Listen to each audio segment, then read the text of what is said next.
there's a lot of technical issues. Sir आपका आवाज नहीं आ रहा है, सॉरी टू इंटरप्ट.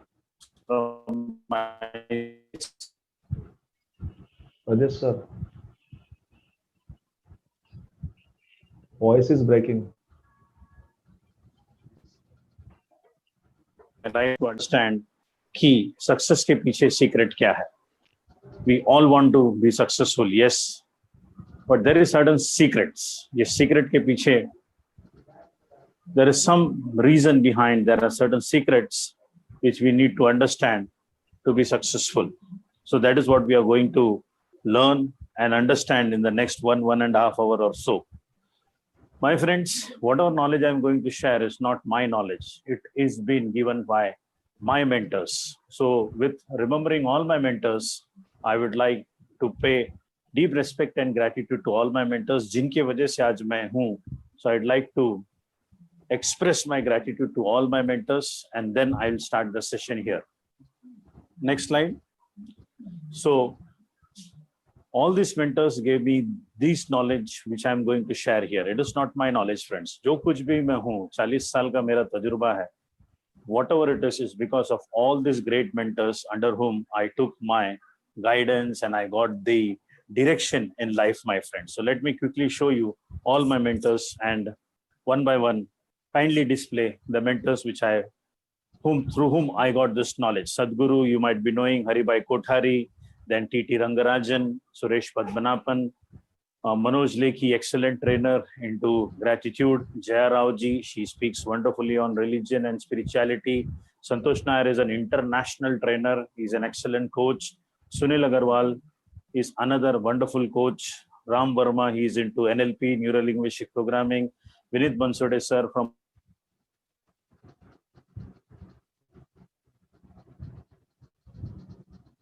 सर आपका आवाज नहीं आ रहा है, Rajesh sir.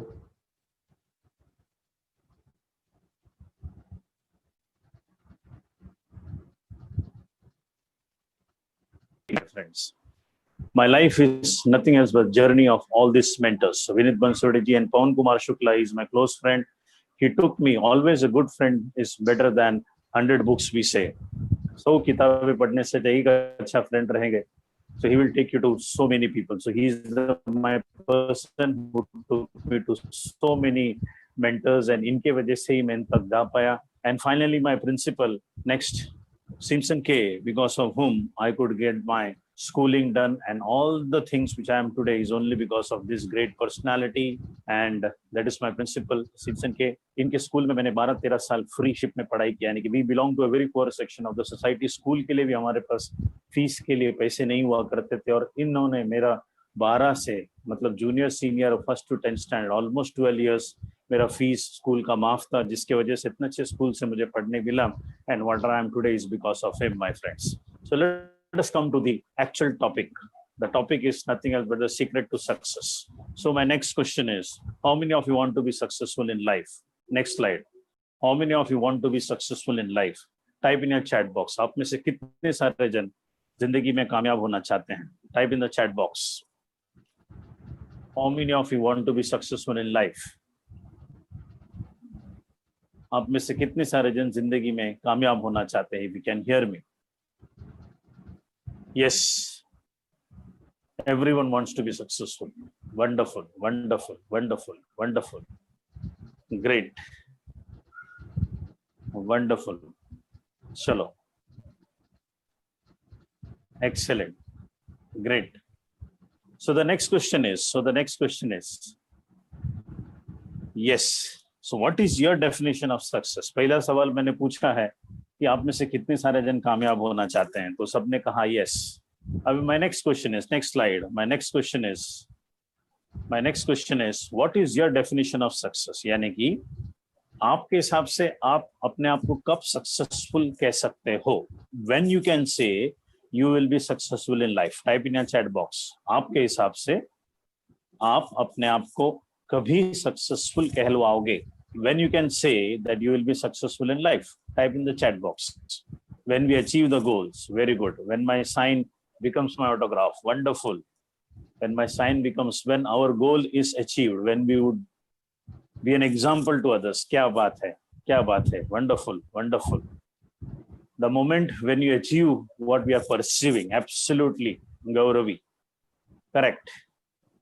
When my aim become my profession, excellent. To achieve something for which we are committed, great. Yes, definitely. When we are a role model for others, absolutely. Idea for others. When I achieve my goals, excellent. All the answers are perfect. When my knowledge became my name, kya baat hai? When my knowledge becomes my name, what a wonderful answer I'm getting here. Excellent students we have on the opposite side, to be connected with what you are doing and able to live our dreams. What a wonderful answer, Vaishnavi. When my hard work turns, and when I will be capable to do something for my parents, Krushika wants to do for her parents. Excellent, excellent. My friends, yes, wonderful answers here. My friends, there was no definition of success. There was no definition of success till 19th century. 19th century तक definition of success नहीं था. Farmers होते थे, artisans होते थे, potters होते थे, fishermen होते थे. ये सब लोग अपनी जिंदगी जीते थे. फार्मर अपना जो है गेहूं उगाता था, चावल उगाता था, सब्जी उगाता था. पॉटर अपना पॉट बनाता था. फिशरमैन फिशिंग करते थे. सो फार्मर अपना चावल पॉटर को देता था, और पॉटर जो है उसके बदले में उसको पॉट दे देता था. फिशरमैन अपना फिश दे देता था. तो एक्सचेंज होता था, जिसे बार्टर सिस्टम कहते हैं. So there was no definition of success those days. There was no definition of success those days. उस जमाने में सक्सेसफुल होना ऐसा कुछ नहीं होता था मेरे दोस्तों. My friends, then suddenly industrial revolution came in 18th century. बहुत सारा प्रोडक्शन होने लगा. इंडस्ट्रीज ने बहुत सारा प्रोडक्शन करना स्टार्ट किया, एंड उन्होंने कपड़े बनाए, घड़ी बनाई, गाड़ी बनाया, बहुत सारा चीज बनाना स्टार्ट किया. एंड देन फाइनली उन्होंने बेचना स्टार्ट किया मार्केट में. तो मार्केट में जब फार्मर्स को उन्होंने बेचना स्टार्ट किया, बिकॉज तभी farmers, artisans, fisherman, small handicraft people were there. तो उन लोग ने कहा कि हमको इस चीज की जरूरत नहीं, बिकॉज ऑलरेडी हमारे पास बहुत सारी चीजें हैं. सो इंडस्ट्रीज लोग परेशान हो गए. बोले कि यार ऐसा नहीं खरीदेंगे तो फिर कैसा हो पाएगा, उनकी इंडस्ट्री बंद हो जाएगी. तो उन्होंने फिर डेफिनेशन दिया सक्सेस का. Success means what? तो बोले कि जब तक तुम्हारे पास कामयाबी नहीं आएगी, जब तक तुम अमीर आदमी नहीं बनोगे, जब तक तुम्हारे पास बहुत पैसा नहीं आएगा, जब तक तुम्हारे पास रेमंड्स के कपड़े नहीं रहेंगे, जब तक तुम्हारे पास घड़ी नहीं होगी बहुत बड़े कंपनी की, जब तक तुम्हारे पास शानो शौकत नहीं होगी, बंगला नहीं होगा, 3 BHK फ्लैट नहीं होगा, ये सब चीज नहीं होगा, तो यानी कि तुम कामयाब नहीं होंगे. और बस सक्सेस का डेफिनेशन दे दिया, और वहीं से लोग 18th century से सक्सेस के पीछे भागना स्टार्ट कर दिए. और उस भागने में ही अपने लाइफ के अंदर दुनिया भर के सब प्रॉब्लम्स लेकर आ गए. एंड देन बीमारी होना स्टार्ट हो गया, arthritis, blood pressure, anxiety and everything. My friends, तो सक्सेस का मतलब, यस, सक्सेस का मतलब ये नहीं कि घर, गाड़ी, बंगला एंड ऑल दिस थिंग्स. ये तो पार्ट ऑफ सक्सेस है. ये तो ऑटोमेटिक ये सक्सेस मिलेगा आपको. ये जो डेफिनेशन है मेरे दोस्तों, that is not success. Next slide. Success, मेरे मेंटर कहते हैं, सक्सेस का मतलब पीस ऑफ माइंड. सक्सेस का मतलब पीस ऑफ माइंड. रात को सोते वक्त जब भी इसमें से जो भी बच्चा डॉक्टर बनेगा, there will be many students who will be aspiring to be a doctor और एन इंजीनियर. डॉक्टर बनने के बाद जब भी दिन भर आप काम करोगे और मरीजों के लाइफ को चेंज करोगे, इलाज करोगे, और रात को आपको जब पीस ऑफ माइंड मिलेगा कि यस, इस काम के जरिए मैंने इतने सारे लोगों के लाइफ में मैंने परिवर्तन लाया, और I could help so many people, and that thing, when you sleep with that peace of mind, then I can say each one of you will be successful. यहाँ पर बेटा कोई तो स्टूडेंट एक IT इंजीनियर बनेगा. IT engineer बनने के बाद इंडिया के लिए एक नया ऐप बनाएगा, जो जिन्होंने आज तक कभी बनाया नहीं है, और इंडिया का उस ऐप की वजह से इतना इनकम होना स्टार्ट करेगा, ऑल ओवर फेमस हो जाएगा इंडिया का वो ऐप. एंड देन लोग खुश होंगे, और लोग के बहुत सारे प्रॉब्लम्स उस ऐप के जरिए सॉल्व हो जाएंगे. और जब ये इंसान, ये जो स्टूडेंट है, जब रात को सोएगा तो उसको मिलेगा पीस ऑफ माइंड. आपके काम के जरिए आप जो कुछ भी बनो, फार्मासिस्ट बनो, या BSc MSc करके टीचर बनो, या जो कुछ भी आप बनोगे आने वाले समय में, वो काम करते वक्त, हम काम करने के बाद जिन जिन बच्चों को, जिन जिन लोगों को रातों को पीस ऑफ माइंड मिलेगा, so then I will call all of you will be successful in life. लेकिन बेसिकली होता क्या है, पीस ऑफ माइंड नहीं, पीसेस ऑफ माइंड हो जाते हैं। बिकॉज कहीं ना कहीं मैंने बहुत सारे जन को देखा है कि सर मुझे इंजीनियर बनना है बिकॉज उसमें बहुत सारे पैसे मिलते हैं। Yes, when I get satisfaction with my work. एक बच्चा बोलता है, मैंने पूछा तो डॉक्टर क्यों बनना चाहता है, बोले सर डॉक्टर में ना बहुत पैसे मिलते हैं। एक बच्चा बोलता है कि सर मैं रिसर्च में जाना चाहता हूँ बिकॉज वहां पे मैंने देखा है मैं पीएचडी करूंगा क्योंकि मेरे नाम के आगे डॉक्टर आएगा तो मुझे जो है 80,000 की जगह पे 2 लाख रुपया पगार मिलेगा। ऐसा अगर करना है तो मैं गारंटी देता हूँ आपको पीस ऑफ माइंड नहीं मिलेगा। सक्सेस का मतलब, जब से कि बच्चे ने टाइप किया और लिखा कि I should get satisfaction with my work, then I can say I am successful in life. My friends, मेरे मेंटर हमेशा कहते हैं कि हम इस दुनिया में, नेक्स्ट स्लाइड, हमारा एक पर्पस होता है। हम इस दुनिया में कोई ना कोई पर्पस के लिए आते हैं। So we have to find that purpose. तो जब तक इस पर्पस का आइडेंटिफिकेशन नहीं होता है मेरे दोस्तों, हमको सक्सेस नहीं मिलेगा, पीस ऑफ माइंड नहीं मिलेगा। So what is the purpose of life? हर एक इंसान एक पर्पस के लिए आता है। अगर आप सब लोगों ने रामायण देखा रहेगा तो रामायण में राम जी को जो है श्रीलंका की तरफ, लंका की तरफ जाना था, और लंका की तरफ पहुंचने के लिए जो रास्ता बनाना था, वो रास्ता बनाने के लिए राम जी को नहीं आता था, ना ही कुछ आता था, किसी और को आता था। तो 2 वानर थे जिनका नाम था नल और नील। नल और नील करके 2 वानर थे। वो वानर थे, उन्होंने वहां पे एक राम सेतु करके ऐसा पत्थर उठाया, उसमें श्री राम लिखा और उस पत्थर को डाला पानी के अंदर, वो पत्थर फ्लोट होने लग गए और वो पूरा राम सेतु बन गया, और जो है वो लंका के तरफ जो है राम जी की पूरी सेना जा पाई। यानी कि नल और नील उस टाइम के सिविल इंजीनियर्स थे। उनका इस दुनिया में आना एक बहुत बड़ा पर्पस था। उनका इस दुनिया में आने का एक पर्पस था बिकॉज उस वक्त में सिविल इंजीनियर्स की जरूरत थी, राम जी को ये पुल बनाना था। तो यानी कि कहने का मतलब क्या है, हर एक इंसान एक रीजन के लिए आता है। There is always a reason behind we coming to this surface of this earth. We all of us want to find the purpose. Yes, अभी एक बंदे का पर्पस है कि इस स्क्रीन के ऊपर जो है वो कुछ ना कुछ बनाए, तो दैट इज हिज पर्पस। तो जिस तरीके से वो is trying to write on the screen, ये बंदा बेचारा जो है इसी पर्पस के लिए आया है। और इस पर्पस को कहते हैं न्यूसेंस वैल्यू, मतलब अपने इस तरीके से लोगों को डिस्टर्ब करना शायद उसका पर्पस हो सकता है, या फिर बाय मिस्टेक होता रहेगा। बट फाइन, सब लोग का एक एक पर्पस होता है। कुछ रावण बनते हैं तो कुछ राम बनते हैं। तो रावण बनेगा तो ही राम की वैल्यू होती, तो कुछ लोग न्यूसेंस वैल्यू के लिए आते हैं। बट अभी फिलहाल थैंक यू, उसने बंद कर दिया ऐसा करना। So what is our purpose of life? We have to find it out. My friends, मेरे मेंटर हमेशा कहते हैं, next slide, we come to this world for 2 things. हम इस दुनिया में 2 चीज के लिए आते हैं, that is growth and contribution. सब लोग ध्यान से सुनना, आप इस दुनिया में आए हैं 2 चीज के लिए, ग्रोथ एंड कंट्रीब्यूशन। और नहीं बोला है मैंने, ग्रोथ एंड कंट्रीब्यूशन। ग्रोथ का मतलब, यस, आप जहां हो, जिस हालत में हो, वहां से आपका ग्रोथ होना चाहिए। पहले से बेहतर एक जिंदगी होनी चाहिए, पहले से बेहतर एक लाइफ होना चाहिए। You should always grow from wherever you are. अगर इंसान ग्रो नहीं होता ना तो स्टैग्नेंट हो जाता है, और जब स्टैग्नेंट होता है तो मेरे मेंटर कहते हैं कि ठहरा हुआ पानी और रुका हुआ इंसान दोनों सड़ जाते हैं। ठहरा हुआ पानी और रुका हुआ इंसान दोनों सड़ जाते हैं। पानी अगर बारिश में रुक जाता है और ठहर जाता है तो उसमें फंगस, दुनिया भर का सब बैक्टीरिया आने लगता है और वो पानी जो है एकदम गंदा हो जाता है। सेम वे, ठहरा हुआ पानी, रुका हुआ इंसान दोनों सड़ जाते हैं। तो आप जहां पर भी हो, आप पालघर रहते हो या बोईसर रहते हो या चिंचिणी रहते हो, कहीं पर भी रहते हो, जहां तुम रहते हो उस कंडीशन से तुम्हारा जो है ग्रोथ होना चाहिए। ये तुम्हारा फर्स्ट पर्पस है।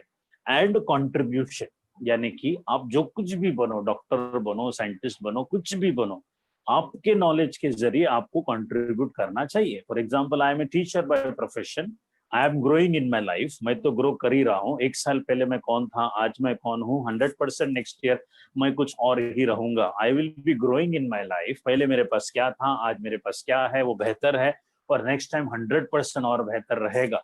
सो I will be growing in my life. और इस ग्रोथ के साथ साथ मेरे पास जो हुनर है, मेरे पास जो टैलेंट है, उस टैलेंट को लेते हुए मैं कंट्रीब्यूट करूंगा। अभी 3 दिन पहले मैं एक बहुत बड़े डॉक्टर से मिला, पूना के एक बहुत बड़े हॉस्पिटल में। He is treating all the corona patients. All the corona patients, सुबह से लेकर शाम तक बेचारे पूरे कोरोना पेशेंट्स को ट्रीट करते हैं और पूरा रिपोर्ट बना रहे कि कोरोना कौन सी तरीके से फैल रहा है। उन्होंने पूरा रिपोर्ट बनाया और हम सब कोचिंग क्लास ओनर्स को 2 घंटे का फ्री में टॉक दिया। बोले प्रजेश मुझे सबको बताना है कि किस कारणवश जो है कोरोना फैल रहा है, मोबाइल फोन से सबसे ज्यादा फैल रहा है। तो बोलेंगे सर मोबाइल फोन से कैसा फैल रहा है?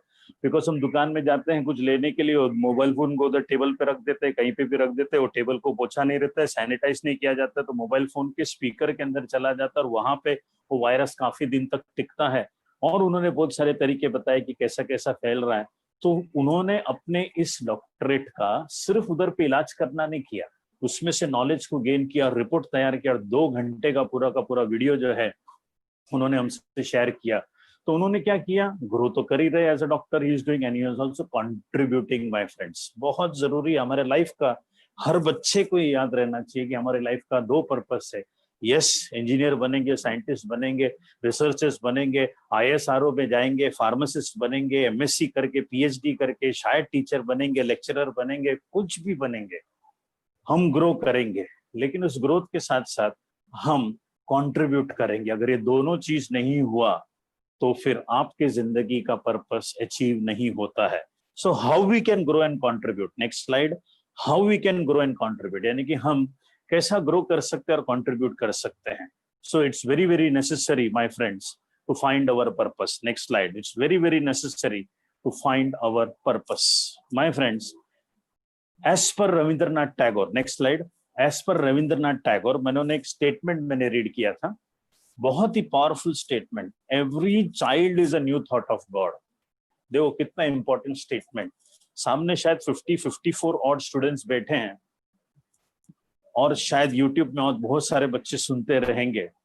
Every child is a new thought of God, क्या स्टेटमेंट है। Every child is a new thought of God, यानी कि एक भगवान को एक ख्याल आया और सामने जो बच्चा बैठा है, आपका जन्म हुआ 6 सितंबर 1979 को, मेरा ख्याल आया, भगवान को एक ख्याल आया और मेरा जन्म हुआ, प्रजेश ट्रस्ट की सर का जन्म हुआ और मुझे एक पर्पस दे दिया और उस पर्पस का नाम है leadership, leading people, training people, counselling people. दिन में 4-4, 5-5 लोगों का फोन आता है, मैं उनको सही रास्ते पे लेके जाने के लिए मदद करता हूँ, बच्चों को, पेरेंट्स को, स्टूडेंट्स को, टीचर्स को, कितने सारे लोग, एंड दे पे मी, एंड दे पे मी, इसका मतलब फ्री होता है ऐसा नहीं है। तो ये मेरा पर्पस है। लेकिन मुझे अभी मालूम पड़ा, तभी नहीं मालूम था। हमको इस पर्पस को खोजना है। Every child is a new thought of God. कोई तो है उधर सामने बैठा हुआ, उसके अंदर कुछ तो है, एक इंजीनियर है, एक साइंटिस्ट है, कुछ तो है, that we needs to identify. So every child is a new thought of God. Next slide. Every child is a reservoir of enormous energy that needs to be channelized and given the right direction.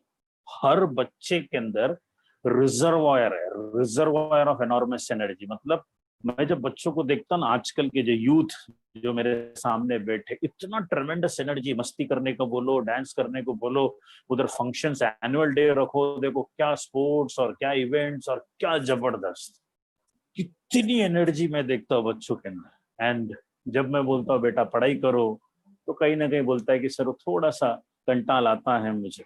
Every child is a reservoir of enormous energy that needs to be channelized and given the right direction. ये जो energy है ना, इसको बराबर से channelise नहीं किया ना, तो एनर्जी पूरा वेस्ट होता है। इधर सामने वाले बैठे हो बच्चे मुझे 100% मानेंगे कि सर कहीं ना कहीं है हमारे अंदर वो पोटेंशियल, लेकिन हम उसको कुछ नहीं कर पा रहे। Every child is a reservoir. मैंने देखा ट्रेमेंडस यूथ के अंदर। अभी मेरी एक स्टूडेंट है, she is in SY BSc, SY BCom, तो मेरा काफी सारे सेशंस अटेंड कर रही है। और बाप रे क्या फीडबैक एंड क्या इंग्लिश एंड जबरदस्त है, बट पढ़ाई नहीं करती है, इतना एनर्जी। मैं बोला बेटा तुमको ना BMS लेना चाहिए था, उसने ले लिया BCom।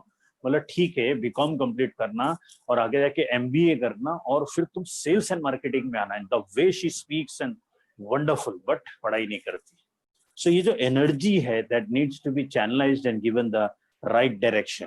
तो ये चैनलाइज करने के लिए बेटा, ये राइट डायरेक्शन के लिए एक ही प्लेटफॉर्म है। There is only one and only one platform where तुमको तुम्हारे जिंदगी का पर्पस, मुझे मेरे जिंदगी का पर्पस घर बैठ के नहीं मिला, मुझे मेरे जिंदगी का पर्पस आराम करके नहीं मिला, मुझे मेरे जिंदगी का पर्पस एक ही मीडियम से मिला, वो है एजुकेशन। Next slide. तो education is the only medium to find our purpose. जो कुछ भी अभी आपने 10th कंप्लीट किया, यहां तक आए, 12 साल कंप्लीट हुआ, फिर 11th 12th, अभी 12th स्टैंडर्ड में, यही प्लेटफॉर्म है, दूसरा कोई प्लेटफॉर्म नहीं आपके पर्पस को ढूंढने के लिए। Just because I completed my graduation, my elder brother expired in 2001, मैं एमएससी की पढ़ाई कर रहा था सॉलिड स्टेट फिजिक्स में। मैंने सोचा था कि रिसर्च करूंगा और इंडिया के लिए एक ऐसा एलिमेंट ढूंढूंगा जो सिलिकॉन को रिप्लेस कर सके, बिकॉज सिलिकॉन इंडिया में है नहीं, अपने को अमेरिका से इंपोर्ट करना पड़ता है, चाइना से इंपोर्ट करना पड़ता है, और इंडिया में सबसे ज्यादा सोलर एनर्जी है। सोलर एनर्जी है तो फिर हमारे पास सिलिकॉन नहीं है, because silicon is the only element which can convert solar energy into photovoltaic cell, जो हम लोग ने सुना रहेगा। तो मैं सोचा इंडिया का कोई एलिमेंट ढूंढते हैं, और मैं इसी की वजह से तो सॉलिड स्टेट फिजिक्स लिया और एमएससी कर रहा था, और बड़े भाई का death, I had a purpose, और उस पर्पस को कंप्लीट करने के लिए मैंने एजुकेशन का प्लेटफॉर्म को इस्तेमाल किया मेरे दोस्तों। और बड़े भाई का डेथ हो गया और मुझे पढ़ाई छोड़नी पड़ी, तो फिर मैं बोला क्या कर सकता, अभी सिर्फ बीएससी एमएससी इनकम्प्लीट है मेरे पास, चलो टीचर बनते हैं। अगर मैं एजुकेशन नहीं लेता तो मेरा जो पर्पस है, being a teacher, being a trainer, आज जो कुछ भी हूँ, whatever I am able to speak is because of the background of education which I am having. ऐसा कोई भी फालतू, कोई भी कहीं पर 10वीं पास 12वीं पास नहीं पढ़ाई किया रहता, तो अभी मेरे पास एक असिस्टेंट मेरे साथ काम करती है, 12वीं पास है, और उसके बाद पढ़ाई नहीं की, आधा पढ़ाई किया, फिर थोड़ा कम पढ़ाई किया, और बाद में टीवाई बीकॉम उसका कंप्लीट नहीं हुआ, अभी नौकरी करती है मेरे साथ, और अभी उसको बहुत सारे चैलेंजेस आते हैं, नाउ शी इज 30+। तो मैंने उसको बोला कि तभी पढ़ाई क्यों नहीं किया, बोले सर कंटाल आता था सर, दोस्ती यारी में हम लोग बैठे रहते थे। मतलब तभी तुम्हारे अंदर पर्पस नहीं था कुछ,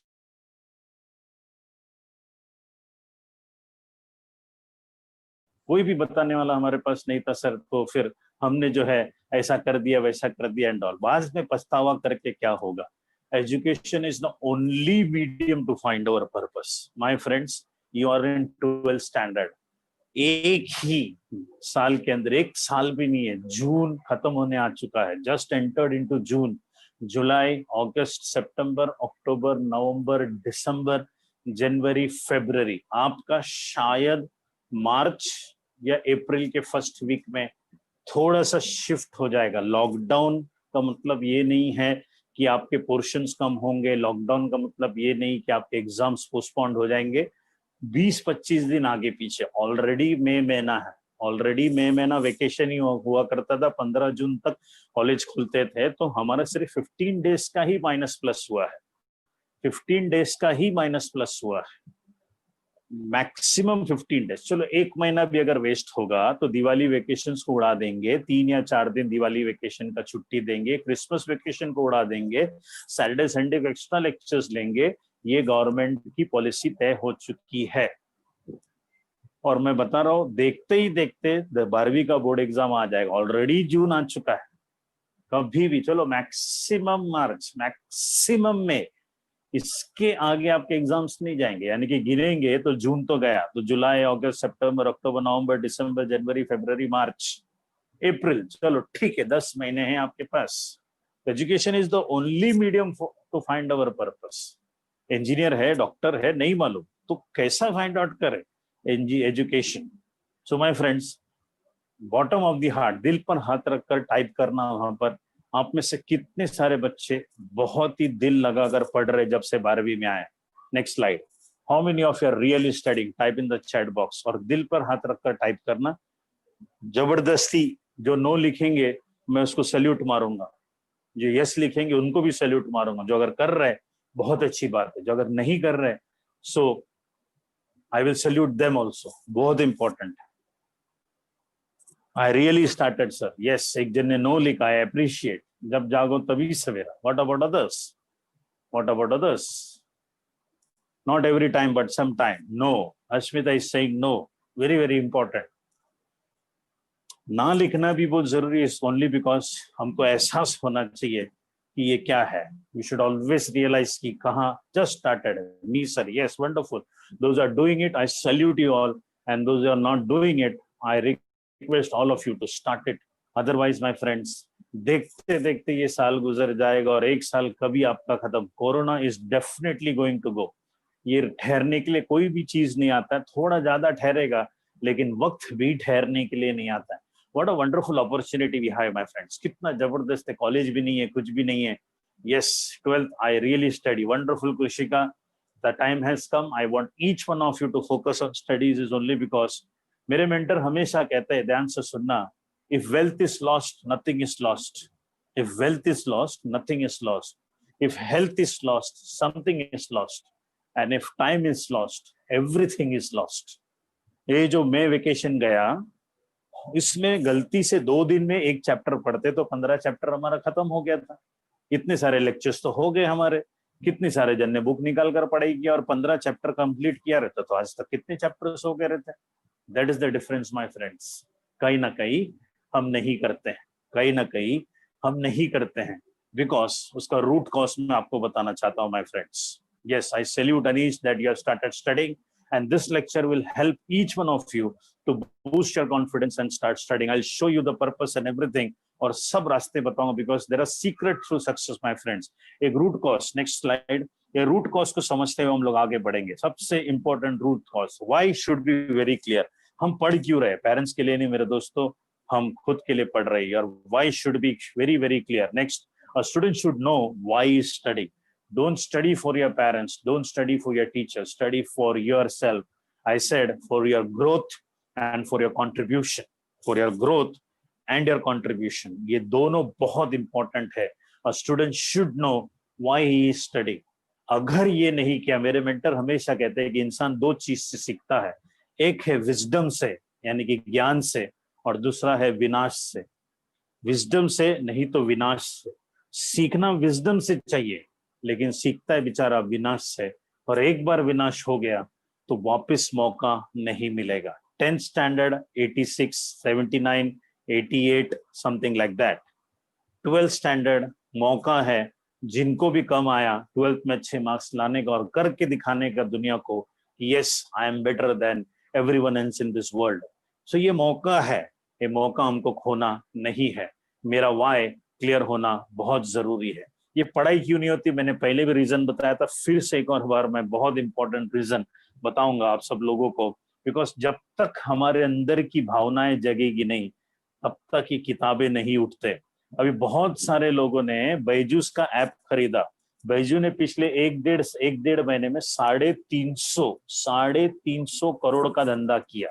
350 करोड़ का बिजनेस बैजूस ऐप ने किया, लेकिन पता लगाया तो कोई भी बच्चा बैजूस ऐप लेके पढ़ नहीं रहा है। मुझे मालूम था ये बिकेगा, जरूर बिकेगा, और पेरेंट्स और बच्चे सब चीज करेंगे, लेकिन कोई उसको चालू करके कोई भी पढ़ेगा नहीं, बिकॉज पढ़ने के लिए एफर्ट्स लगते हैं, वीडियो गेम खेलने के लिए एफर्ट्स नहीं लगते हैं, टीवी देखने के लिए एफर्ट्स नहीं लगते हैं, आपको गाना सुनने के लिए एफर्ट्स नहीं लगते हैं, लेकिन पढ़ने के लिए ब्रेन का एक हिस्सा होता है जहां पे जाकर आपको ध्यान देना है, लेक्चर को सुनना है, एक्सप्लेनेशन को समझना है, मैथ्स के सम्स को सॉल्व करना है, होमवर्क सॉल्व करना है, और सब याद करने की कोशिश करनी है ताकि मैं अपना एंट्रेंस एग्जाम्स कर। ये मेहनत वाला काम है। तो ब्रेन का एक दूसरा हिस्सा ऑपरेट होता है, और वो हिस्सा इतना नीचे दबा हुआ है कि वो खुलता ही नहीं है। तो education is not what is given my friends, education is not what is given, education is what is taken। what is taken, अभी इतने सारे लेक्चर्स हो गए गिवन, इतने सारे यूट्यूब लेक्चर्स अपलोड किए गए given, how many did you take it. तो जब टेक करोगे तो ही होगा, नहीं तो फिर ये सब सिलेबस पे सिलेबस, पोर्शन पे पोर्शन होता जाएगा, ये होता जाएगा, सिलेबस को एग्जाम्स कंडक्ट हो जाएंगे, और अपना हालत तो वही का वही रह जाएगा। That is what it is. नहीं उठता है किताब मेरे दोस्तों, कहीं ना कहीं वो अंदर एनर्जी मिसिंग है। इसका root cause, next slide. What is the root cause? Root cause मैंने पहले भी बताया था, फिर से बता रहा हूं, जो बच्चे नहीं अटेंड किए पहले और जिन्होंने अटेंड किए थे, बार बार याद दिलाना जरूरी है। रूट कॉज एक ही चीज है, गॉड, भगवान। भगवान का full form is nothing else but G stands for generator, O stands for organizer, and D stands for destroyer। ध्यान से सुनना, generator, organiser and destroyer. Brahma generate करता है, विष्णु ऑर्गेनाइज करता है, और शिवा डिस्ट्रॉय करता है। Generator, organiser and destroyer.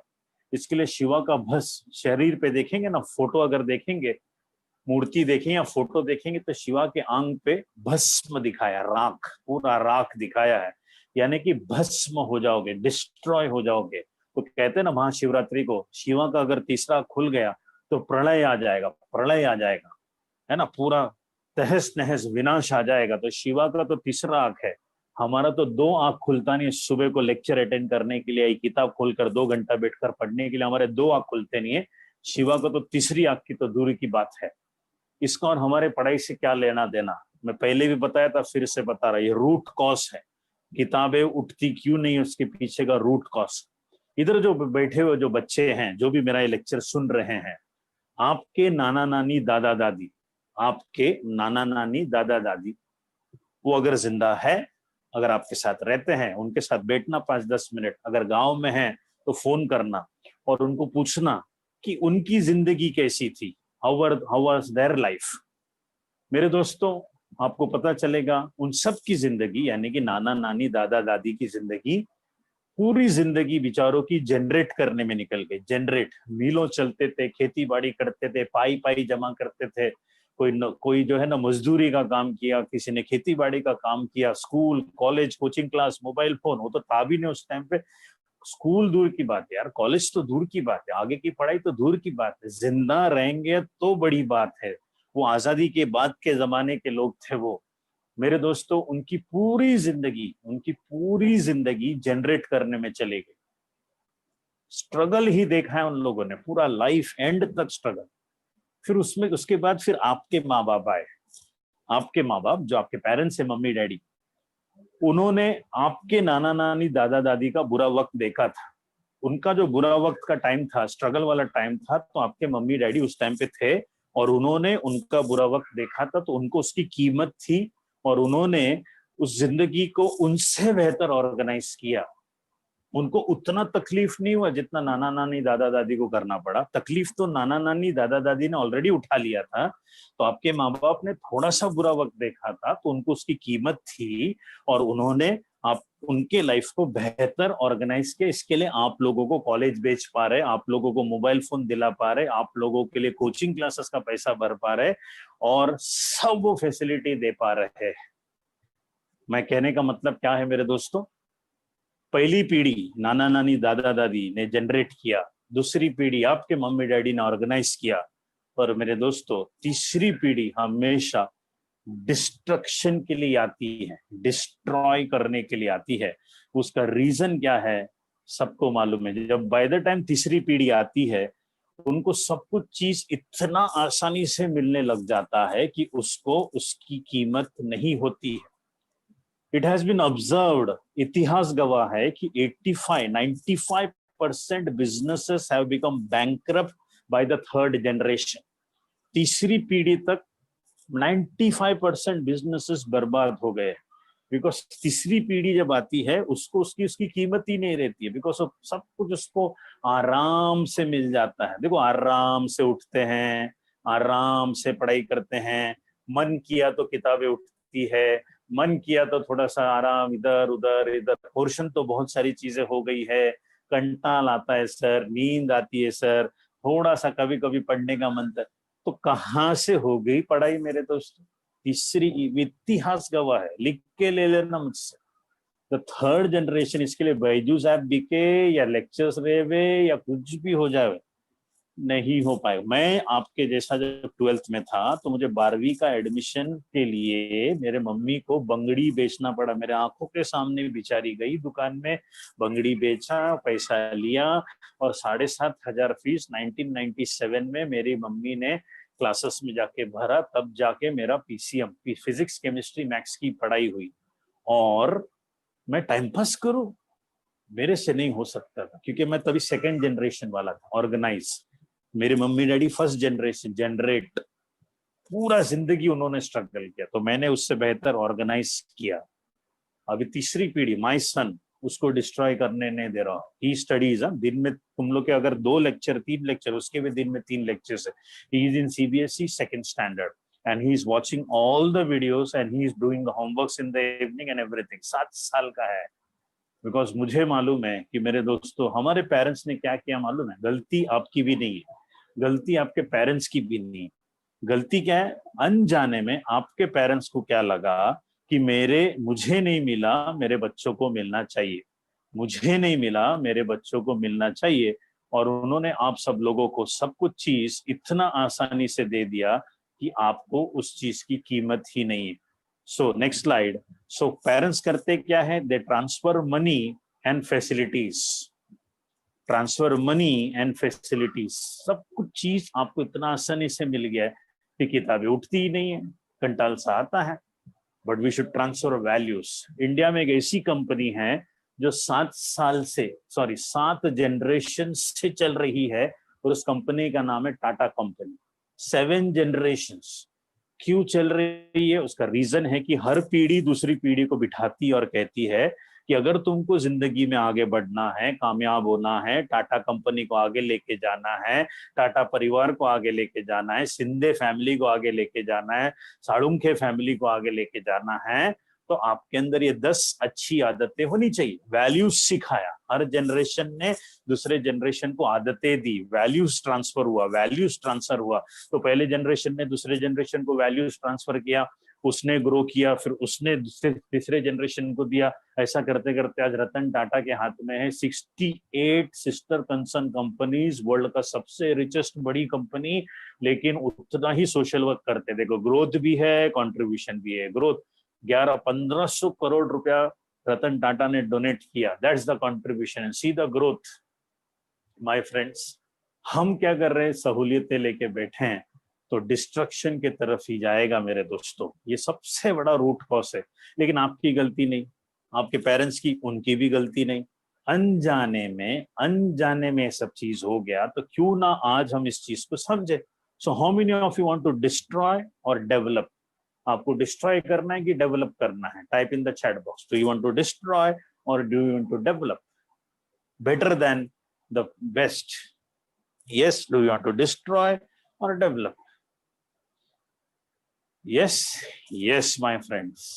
नहीं तो क्या है, विनाशकालीय विपरीत बुद्धि। Of course we want to develop, that's the statement, wonderful statement, I can see, बहुत इंपॉर्टेंट है, as well as the world. Yes, आज से हम डिस्ट्रक्शन की तरफ नहीं जाएंगे, आज से हम डेवलपमेंट की तरफ जाएंगे। That's the thing what we are supposed to understand my friends.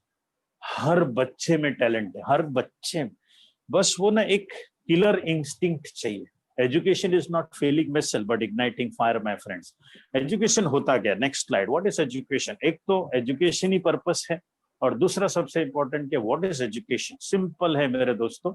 Next slide. Education means to draw out. हम सब के अंदर, नेक्स्ट स्लाइड, हम सब के अंदर कुछ ना कुछ तो काबिलियत है। एजुकेशन का डेफिनेशन बता रहा हूं आप सब लोगों को। हाँ, 10वीं पढ़ना, 12वीं पढ़ना, 15वीं पढ़ना, ये एजुकेशन नहीं है, प्रीवियस वाला। Education means to draw out, draw out, previous वाला रखेंगे। हाँ, एजुकेशन का मतलब होता है draw out. What we draw out from a well, the answer would be water. अभी कुआं वहीं खोदा जाता है जहां पानी होता है, कहीं पर भी बन किया कुआं नहीं खोदते। ऑलरेडी वाटर टेबल को सैटेलाइट के जरिए ढूंढा जाता है, और वहां पे जो रॉक्स होते हैं उसको टैप करते हैं, उसको तोड़ते हैं, और नीचे पानी का वाटर टेबल होता है। हम साइड से वॉल बनाते हैं और उसको बना देते हैं वेल।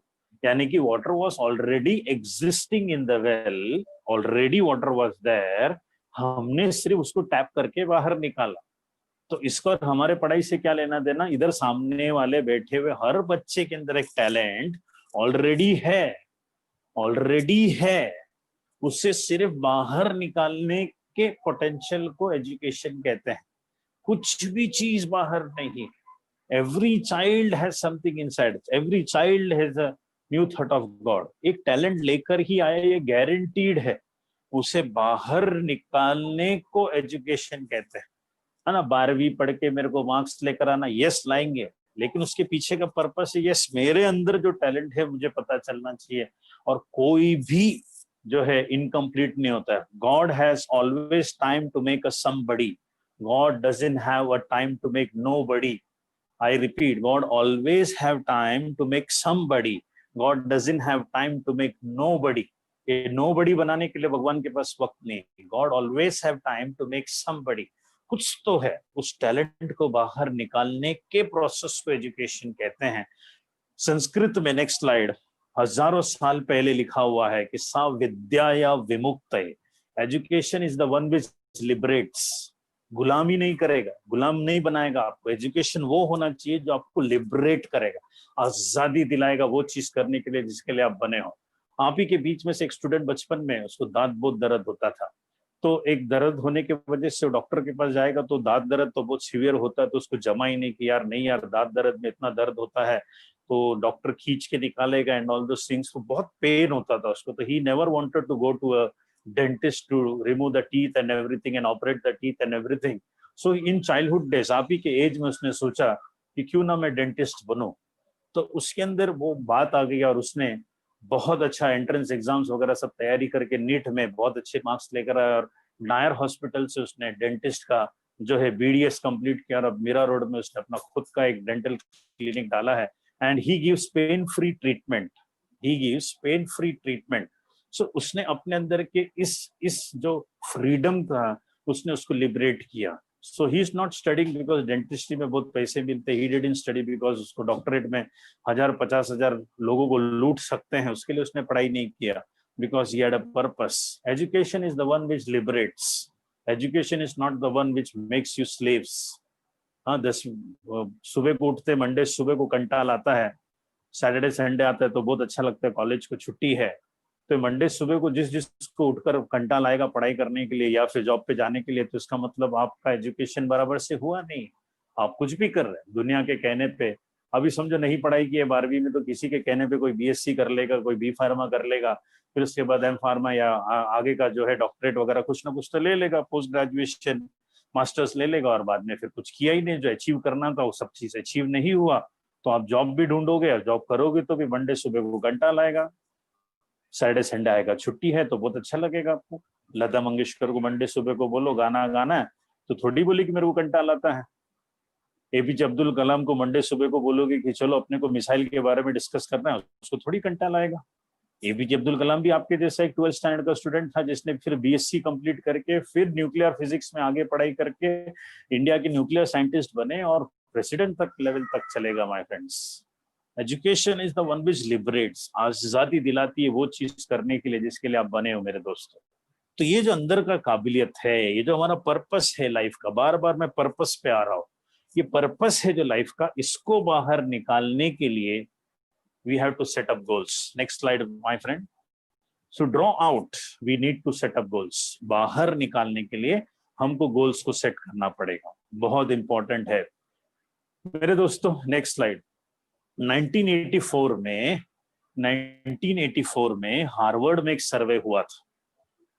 आप जैसे कई सारे बच्चों को पूछा गया था कि आप में से कितने सारे बच्चों के लाइफ में goals, how many of your goals in life. तो चेक करना, तीन किस्म के बच्चे मिले। There were 3 types of students.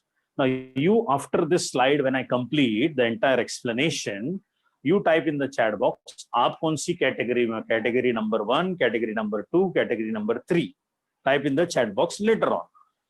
तो हार्वर्ड के सर्वे में ये पूछा गया था 1984 में बच्चों से, 84% बच्चों के लाइफ में गोल्स नहीं था। They were shocked to know कि 84% students had no goals in life. मतलब ऐसा उठ जाने का, सुबह को थोड़ा बहुत लेक्चर पिक्चर अटेंड करने का, कैमरा चालू करके या बंद करके ऑडियो वीडियो चालू रखने का और ऐसा दिखाने का कि मैं लेक्चर अटेंड कर रहा हूँ या ऐसा बता रहा हूँ कि मैंने वीडियो देख ली है, मैंने लेक्चर्स। मतलब there is no purpose in life. सुबह उठता ही क्यों मालूम नहीं, रात को सोता है क्यों मालूम नहीं। 84% people had no goals in life. फिर 13% स्टूडेंट्स ऐसे थे those who had goals but half hearted. कभी पढ़ते कभी नहीं पढ़ते, कभी पढ़ते कभी नहीं पढ़ते, half hearted half hearted half hearted. 84 + 13 total करेंगे तो 97। अभी बचा कितना, 3% students had a very clear goal in life. मैंने पहले भी एग्जांपल दिया था, कुछ महीने पहले मुझे कल्याण में एक 8th स्टैंडर्ड की लड़की का काउंसलिंग के लिए बुलाया था, and I stay at Malad. You know I stay at Malad. From here to Malad, here to Kalyan, it takes almost 2.5 hours to travel to and fro, so total 5 hours. So I went there, I was talking to the girl. So whenever I meet anyone, I will always ask, the first question is, do you have any goal in life? मेरा सबसे पहले ये question होता है. तो उस लड़की ने बोली, yes, I have a goal in life. So what is that goal? So she said, I want to be in an army. Army. तो आप में से किसी ना किसी को तो आर्मी में जाना रहेगा. तो मैं बोला, what are you going to do to be in an army? तो she is in 8th standard. तो शी सेड, सर मैं 10th के बाद 11th 12th साइंस लूंगी, उसके बाद जो है नेशनल डिफेंस एकेडमी का एंट्रेंस एग्जाम्स देने के बाद मैं आर्मी में चले जाऊंगी. She gets up somewhere at 3 o'clock in the morning and goes for rifle shooting, and she's a state level player in rifle shooting from 8th standard. मैंने ना 1 रुपया लिया नहीं. Then she showed me one book, एक छोटा सा notebook उसने दिखाया. मतलब बताओ क्या है बेटा? तो शी टोल्ड मी, सर देखो ये मंडे को ये पढ़ती हूँ, ट्यूसडे को ये खत्म करती हूँ, वेडनेसडे को ये खत्म करती हूँ, थर्सडे को ये करती हूँ, फ्राइडे को ये करती हूँ, सैटरडे संडे अगर कुछ लेक्चर नहीं रहा तो मंडे टू फ्राइडे जो सिखा है उसको रिवाइज करके मैं खुद अपनी टीचर को बोलती हूँ कि मेरा टेस्ट लो. मैं बोला बाप रे. I spend 5 hours to and fro, 1 hour to talk to her, total 6 hours. My friends, मैंने 1 रुपया चार्ज नहीं किया, because she belongs to the 3% category who has a very clear goal in life. Why this survey was conducted? ध्यान से सुनना. ये सर्वे ऐसे ही ले लिए थे, ऐसा मस्ती मजाक में नहीं. 1984 के बाद 1994 में 10 साल के बाद इन सब बच्चों को ढूंढा गया. तभी उनका एज 16-17 था. 10 साल का दिन का एज 26-27 के हो गए, और इनकी पढ़ाई वगैरह सब, जैसे कि आपका 10 साल के बाद परफेक्टली पढ़ाई वगैरह सब कंप्लीट करके कहीं ना कहीं तो रहोगे, कहीं ना कहीं तो रहोगे. कभी कभी मुझे रास्ते पे मिल जाओगे, ट्रेन में, बस में, कहीं ना कहीं. तो मैं बोलूंगा, आप वही थे ना जो आकर क्लासेस में लेक्चर अटेंड किए थे, मैं जब ऑनलाइन ऑफलाइन लिया था? बोले हाँ सर, हाँ सर. तो मैं पूछूंगा, where are you standing in life? ये पूछूंगा. 10 साल के बाद हार्वर्ड ने ये सब बच्चों को ढूंढा और पता लगाया कि वो लोग कहाँ हैं जिंदगी में. They were shocked to know my friends, ये पूरे बच्चों में से जो 3% जो थे जिनका एक फोकस्ड गोल था, वो लोग सबसे ज्यादा कामयाब थे. यानी कि they were happy with what they are doing and they were wonderfully doing those work. और ध्यान से सुनना सेकंड वाला. एक तो ये बात आई कि 3% लोग जो है सबसे ज्यादा कामयाब थे, और ये 3% लोग ही 97 लोगों के ऊपर राज करते हैं दुनिया में. Statistics says that there are 3% people those who rule the 97% population of the world, and that happens everywhere. So ये 3% लोगों का गोल क्लियर था. नेक्स्ट क्या बात हुई वहां पर? जरूरी नहीं है, ध्यान से सुनना, जरूरी नहीं है उन्होंने उसी गोल को अचीव किया जो लोगों ने 10 साल पहले डाला था. बहुत इंपॉर्टेंट. जरूरी नहीं है उन्होंने उसी गोल को अचीव किया जो उन्होंने 10 साल पहले डाला था. But they were successful in life. They were successful in life. Simple कह रहा हूं मैं. मैंने 10 साल पहले, या जब मेरे बचपन में, मैं हमेशा सोचता था कि मैं इलेक्ट्रिकल इंजीनियर बनूंगा. 10th में 86% लेकर आया. 11th 12th साइंस लिया. 12th जब पढ़ाई कर रहा था तो मुझे एक बीमारी हो गई जिसका नाम है dystonic writers cramp. Right hand काम करना बंद कर दिया, और मैं राइटी था बचपन से लेके 12वीं के बोर्ड एग्जाम के 3 महीने तक. I was righty, and suddenly doctor told कि तुम्हारा पैरालिसिस हो गया. Then I went to Vashi board, उनसे लेटर लिखा, मुझे राइटर दीजिए. तो उन्होंने बोला, जब तक तुम्हारा एक्सीडेंट नहीं होता है, जब तक तुम बचपन से हैंडीकैप नहीं रहते हो, हम तुमको राइटर नहीं दे सकते हैं. My friends, 3 months before the board exam, I practiced with my left hand and I got 67% in aggregate. And PCM में मुझे 77% आया. उस टाइम मेरिट पे नहीं होता, मेरिट पे होता था, एंट्रेंस एग्जाम्स पे नहीं होता था. 77 PCM मिलने के बाद रायगढ़ रत्नागिरी साइड में मुझे इंजीनियरिंग मिल रहा था. And parents had no money for that further studies, because we were very poor family से हम लोग आते थे. हॉस्टल बिस्टल में रहने का कोई हमारे पास फैसिलिटी नहीं थी. तो मैंने अपने गोल को चेंज कर दिया. मैं बोला बीएससी कंप्लीट करूंगा, एमएससी कंप्लीट करूंगा, उसके सॉलिड स्टेट फिजिक्स में रिसर्च करके आगे जाऊं. तो I completed my BSc. When I was doing MSc तो एल्डर ब्रदर एक्सपायर्ड. फिर मेरी पढ़ाई छूट गई. उसके बाद फिर वहां से फिर गोल को चेंज किया, फिर टीचर बना. फिर मैंने बोला कि मैं टीचिंग लाइन में बहुत आगे जाऊंगा. आज मैं बीएड टीचर्स, एमएड टीचर्स को बीएड कॉलेजेस में मैं ट्रेन करता हूँ मेरे दोस्त. I train them in BEd colleges. That is the difference which I am seeing here in my life my friends. कितना जरूरी है कि लाइफ में गोल्स का होना. It's very very very important. तो type in the chat box, आप कौन सी कैटेगरी में हो? 84 में, 13 में, या 3 में? Type in the chat box. You belong to which category? Type in the chat box.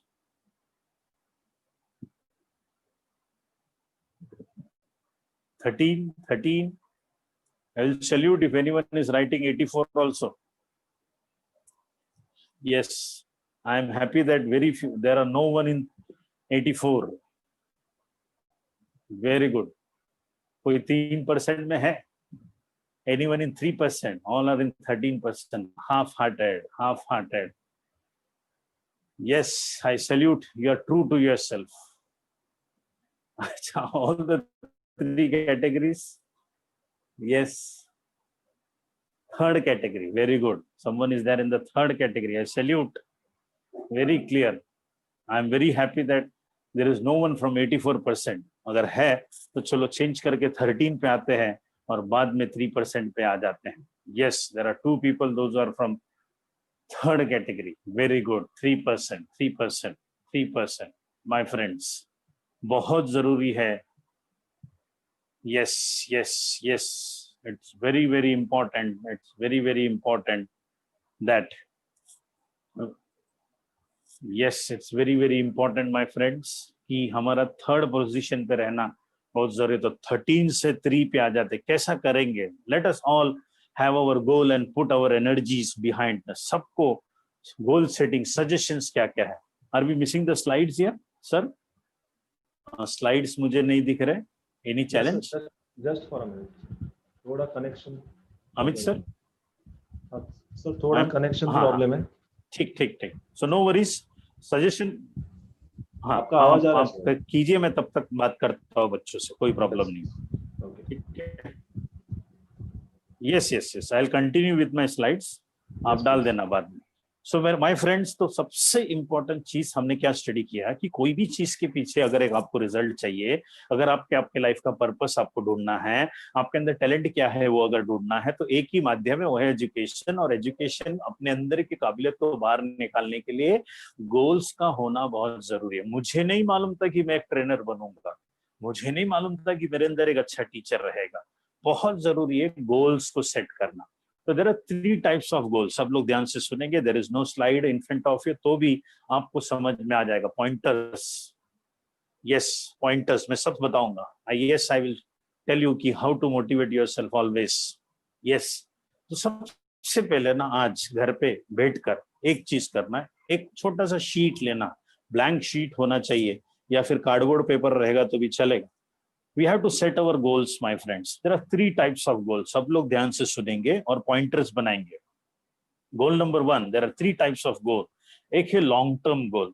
Long term आने वाले 4-5 साल में. अभी समझो तुम 12th में हो तो 1 साल 12th का, फिर 3 या 4 साल इंजीनियरिंग मेडिसिन का, यानी कि कुल मिला के 4 से 5 साल के बाद आपको क्या बनना है. तो शीट में लिखेंगे लॉन्ग टर्म गोल, ब्रैकेट में लिखने का 4 to 5 years और उधर लिखने का yes I will complete my doctorate, I would become electrical engineer, mechanical engineer. होगा नहीं होगा ये सोचने की जरूरत नहीं है, लिखना जरूरी है. शीट पे लिखकर आंखों के सामने उसको डालना जरूरी है. एक छोटा सा white sheet, plug card, cardboard, card paper या तुम्हारा मार्कर बोर्ड, कुछ भी है. मार्कर बोर्ड में इसके लिए मना कर रहा हूं क्योंकि आप मिटा दोगे, लक्ष्य को मिटा दोगे. मिटाना नहीं है, अपने को लिखना है. फिर से मैं रिपीट कर रहा हूं, लॉन्ग टर्म, आज से 5 साल के बाद आप क्या बनना चाहते हो. It can be a doctor, it can be scientist और ISRO और एनीथिंग. लिखो. गोल का होना, अचीव होगा नहीं होगा वो नहीं सोचना है आज की तारीख में. लिखना. Think it, ink it, do it and review it. ये सक्सेस मंत्र है. तो सबसे पहले कार्डबोर्ड पे लिखेंगे कि 4 से 5 साल में मैं कहाँ पहुंचना चाहता हूँ. What is my goal in life. तो उसको बोलते हैं लॉन्ग टर्म. तो long term 4 to 5 years dash doctor, long term 4 to 5 years dash engineer. कौन सी? Mechanical, electrical, telecommunication, anything, automobile, aeronautic, anything, biotechnology, कुछ ना कुछ, माइक्रोबायोलॉजिस्ट, फार्मासिस्ट, एनीथिंग. ये हो गया लॉन्ग टर्म गोल. अभी वो 4 साल में अचीव करने के लिए, मुझे डॉक्टर बनने के लिए इस साल मुझे क्या करना है. तो लॉन्ग टर्म से आ गए हम लोग शॉर्ट टर्म पे. From long term I came to short term, यानी कि इस 1 साल का तुमको गोल लिखना है. तो पहले long term 4 to 5 years doctor, फिर शॉर्ट टर्म 1 ईयर, तो उसमें लिखना है NEET so many marks, JW so many marks, या 12th स्टैंडर्ड 95%। तो this becomes your short term goal. या कोई भी एंट्रेंस है, बी फार्मा हो, जिसका भी एंट्रेंस एग्जाम हो, आप 200 मार्क के पेपर में या 600 मार्क के पेपर में, आपको मालूम है कि इन मुंबई में नहीं मालूम है तो टीचर्स को पूछो कि मुंबई में अगर मुझे नायर हॉस्पिटल में मुझे एमबीबीएस का सीट मिलने के लिए मुझे कौन सी दायरा क्रॉस करना चाहिए।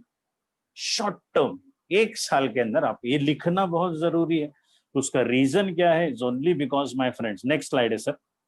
The only reason is my friend, जब तक लिखोगे नहीं, आंखों के सामने इसको रखोगे नहीं, तो तुमको सुबह उठकर क्या गोल है नहीं पता चलता है। और ऐसा ना उठा उठा दिखना चाहिए, उठा दिखना चाहिए, उठा दिखना चाहिए आप, तो ही तुमको याद रहेगा। नहीं तो उठते क्या करने का वो, आज फिजिक्स का यूट्यूब वीडियो लेक्चर देखने का, देखते क्या करते हैं।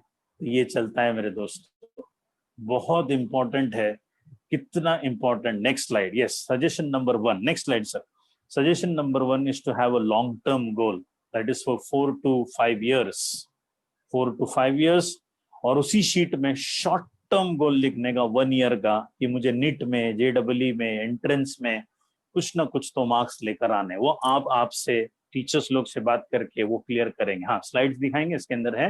And the third one, the most important one, the most important one is immediate goals. बहुत है, तो पहले लॉन्ग टर्म हो गया 4 to 5 years, फिर हो गया आपका short term, next short term हो गया आपका 1 ईयर, 1 साल के अंदर नीट, जेडब्ल्यू, एंट्रेंस एग्जाम, जो कुछ भी आपको जो मार्क्स लाने हैं वो हो जाएगा आपका शॉर्ट टर्म। और लास्ट में हो गया सबसे इंपॉर्टेंट, ये लॉन्ग टर्म और शॉर्ट टर्म को अचीव करने, प्रीवियस वाला लॉन्ग टर्म और शॉर्ट टर्म को अचीव करने के लिए आपका सबसे इंपॉर्टेंट गोल होता है इमीडिएट गोल। इमीडिएट गोल सबसे इंपॉर्टेंट, इमीडिएट गोल। जो previous previous previous previous previous बहुत आगे निकल गए। बैक साइड जाइए सर, प्रीवियस स्लाइड पे जाइए। Immediate goal is the most important parameter, जो आज करना है, आज करना है, बहुत इंपॉर्टेंट है। प्रीवियस सर, प्रीवियस स्लाइड पे जाएंगे, रिक्वेस्ट करता हूं। So most important, long term तो आज अचीव नहीं कर सकते, लॉन्ग टर्म आज नहीं अचीव कर सकते, शॉर्ट टर्म आज नहीं होगा, एंट्रेंस एग्जाम्स आपके 10 महीने के बाद रहेंगे। तो कर क्या सकते हैं? इमीडिएट गोल, बहुत इंपॉर्टेंट है। How many of you recollect who was the first person to reach Mount Everest? किसको याद है माउंट एवरेस्ट कौन सबसे पहले पहुंचा था? Type in your chat box, इसको अगर याद रहेगा तो। नहीं याद रहेगा तो भी चलेगा, just to engage you I am telling you, if any of you recollect he who was the first person to reach Mount Everest, जिसका नाम फर्स्ट आया था। ट्राई तो बहुत सारे जन ने किए थे। यस, ठीक है, एडमंड हिलरी, यस एब्सोल्युटली। मतलब हमेशा फर्स्ट नाम एडमंड हिलरी का ही होता है। चलो great. Now Mount Everest is world's largest peak. वहां से तो बाप रे एसटीडी कॉल करना पड़ता है, तो भी लोकल लगता नहीं है।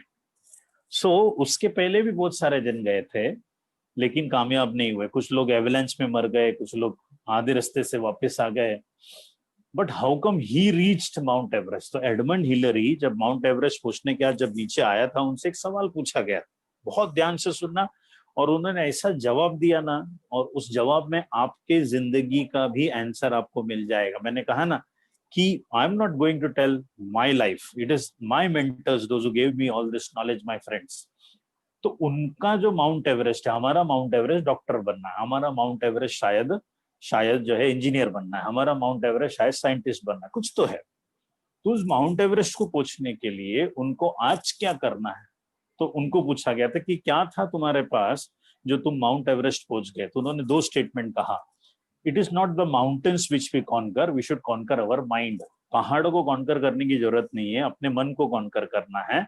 और वो अपने आप को एक ही सवाल पूछते थे, ध्यान से सुनना, एक ही सवाल, where to keep the next step. एक ही सवाल, where to keep the next step, इसको बोलते हैं इमीडिएट गोल। यानी कि बैग वैग सब लिए इस रास्ते से जाएंगे। अभी आप सब लोगों का जो रास्ता है, ये 10 महीना है, ये 8 महीना है, ये आपका रास्ता है और आपका माउंट एवरेस्ट आपको पूछना है। तो उस रास्ते पे जाने के लिए वो एक ही चीज पूछते थे अपने आप को, मैं अगला कदम किधर रखूं। तो कैसा सब चेक करते थे, इधर बर्फ है कि नहीं, इधर पैर रख सकते कि नहीं, अपने पास जो भी उनके पास हथियार था उससे सब ठोक के बजा के सब देखते थे कि yes I can keep my leg here safely, तो उधर रख देते थे। फिर वहां पर आ गए। फिर उधर से क्या सोचते थे, where to keep the next step. फिर उधर से क्या सोचते थे, where to keep the next step. उधर से क्या सोचते थे, where to keep the next step. उधर से क्या सोचते थे, where to keep the next step. ऐसा करते करते करते करते where to keep the next step, where to keep the next step, where to keep the next step, where to keep the next step करते करते मेरे दोस्तों ही रीच्ड माउंट एवरेस्ट। अपने को भी यही देखना है, where to keep the next step. कहने का मतलब क्या है, इमीडिएट गोल, आज क्या करना है, आज क्या करना है, that's it. Where to keep the next step, where to keep the next step, where to keep the next step, इतना सा काम। एक तो चार्ट बनाएंगे, दीवार पे लगाएंगे और लिखेंगे लॉन्ग टर्म गोल क्या है।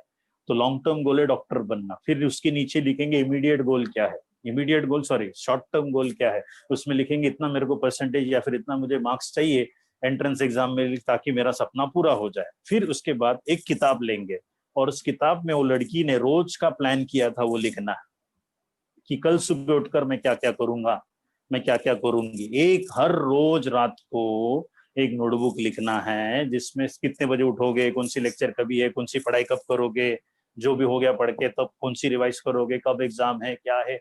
Where to keep the next step, हर रोज रात को think it, ink it, do it, review it, think it, ink it, do it, review it. रोज रात को, सिंपल काम है, एकदम सिंपल काम। आप पूछ रहे हैं कि how to keep yourself motivated, यही है। लिखो, दिमाग में मत रखो, दिमाग में रखोगे तो करने नहीं होगा, उसको कागज पे उतारो, बुक में लिखो। Where to keep the next step, कल उठकर मुझे क्या करना है, बस इतना लिख दो। मैं आपको गारंटी देता हूँ, एक दिन 15 मिनट पढ़ोगे, एक दिन आधा घंटा पढ़ोगे, एक दिन 2 घंटा पढ़ोगे और एक दिन याद देना, गारंटीड आपकी पढ़ाई स्टार्ट हो जाएगी। Work on your immediate goal. Next slide, let's do engineering. कहने का मतलब क्या है, इंजीनियरिंग करना है। तो बोले नहीं सर मेरे को तो डॉक्टरेट बनना है, डॉक्टर करना है। मैं कहता हूँ इंजीनियरिंग करना है। मतलब इंजीनियरिंग का मतलब क्या होता है मेरे दोस्तों, मैंने पहले भी बता दिया था। Type in the chat box if any student can give the meaning of the word engineering. Next slide दिखाएंगे sir, let's do engineering.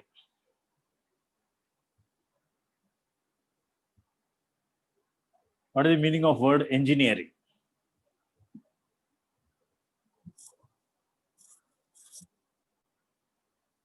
Anyone? Work in progress? Yes. Become master of your work. Work in progress? Yes, very good. मतलब आपको समझ में आ रहा है मैं क्या बताना चाहता हूँ। Yes, and solve it. Work on the problem and solve it. I appreciate. यानी कि काफी सारे जन को मालूम है कि मैंने इंजीनियरिंग का वर्ड बताया था, मतलब क्या है। नेक्स्ट स्लाइड दिखाएंगे sir, let us show the next slide. Let's do engineering, यानी कि वर्क इन प्रोग्रेस। मतलब क्या, इंजीनियरिंग का मतलब होता है अपने अंदर के कोई भी जगह। इंजीनियरिंग का मतलब एक ही होता है कि जो आपके चैलेंजेस है उसको आइडेंटिफाई करने का और उसका सोल्यूशन ढूंढने का, सिंपल है। This is called as what, engineering. Identify the challenges and rectify those challenges, that is called as an engineering. So identifying, जैसे कि फिजिक्स है, जो भी मार्क्स आ रहे हैं, जो भी कमियां हैं हमारे फिजिक्स सब्जेक्ट में, केमिस्ट्री सब्जेक्ट में, बायो सब्जेक्ट में, मैथमेटिक्स सब्जेक्ट में, ये कमियों को आइडेंटिफाई करना है और उस कमियों को एक एक करके दूर करना है। बात करो सर से कि सर हमको ये सब चीज चाहिए, नहीं समझ में आ रहा है, एंड ऑल दिस थिंग्स।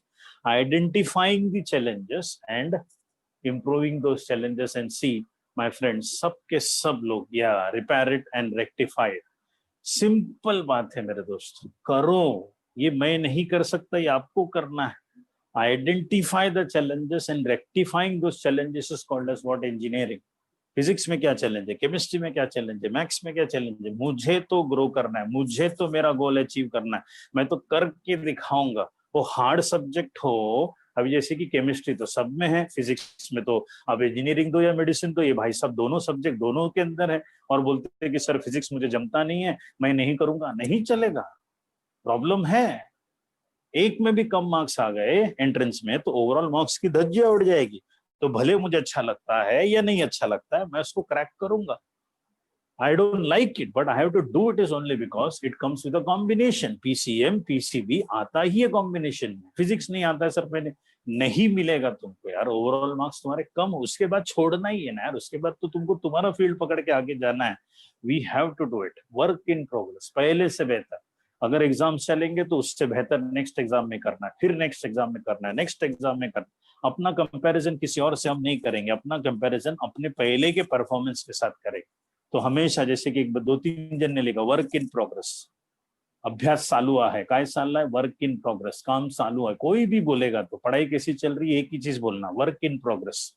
अब बहुत इंपॉर्टेंट है, सिर्फ बड़बड़ करना है, बोलना है, बड़ी बड़ी बातें करना है क्या? सही में you should be able to say this word, work in progress. और जब बोर्ड एग्जाम्स आएंगे तो आप बोल सकते हो कि यस सर, जब आपने सेशन लिया था जून में, तब मेरे को फिजिक्स में 40 में से ना 20 ही आता था, 18 ही आता था। अब भी सर 38 39 तक मैं पहुंचता हूँ। Thank you sir. ये होता है वर्क इन प्रोग्रेस। ये पूरा महीना 10 महीना अपने प्रोग्रेस में डालिए, किताब लिखिए, इमीडिएट गोल लिखिए, उसमें लिखिए कि क्या क्या फिजिक्स में चैलेंजेस है और उसको रेक्टिफाई करते जाइए। केमिस्ट्री में एक दिन में नहीं होगा, 2 दिन में नहीं होगा, प्लानिंग करनी पड़ेगी। मेरे दोस्तों, मैं तुम्हारे घर में रहता था ना, कसम से तुमको सुधार दिया रहता था। अगर मैं तुम्हारा बड़ा भाई रहता तो मैं हिलने नहीं देता। अच्छा, मैं खेलने भी दूंगा तुमको, सब चीज करने दूंगा। ये तुम्हारी जिम्मेदारी, बता रहा हूं ऐसा करना है, and do it, start it from today. लिखेंगे इमीडिएट गोल, एक तो चार्ट बनाने का, और इमीडिएट गोल रोज रात को लिखना है कि कल मैं क्या करूंगा। दिन भर का पूरा प्लानिंग, कब सोना है वो लिखो, कब टीवी देखना है वो लिखो, कब मोबाइल फोन में रहेगा वो भी लिखो, कब पढ़ाई करोगे वो भी लिखो। तो इसको कहते हैं priority man. Next slide, priority management versus time management.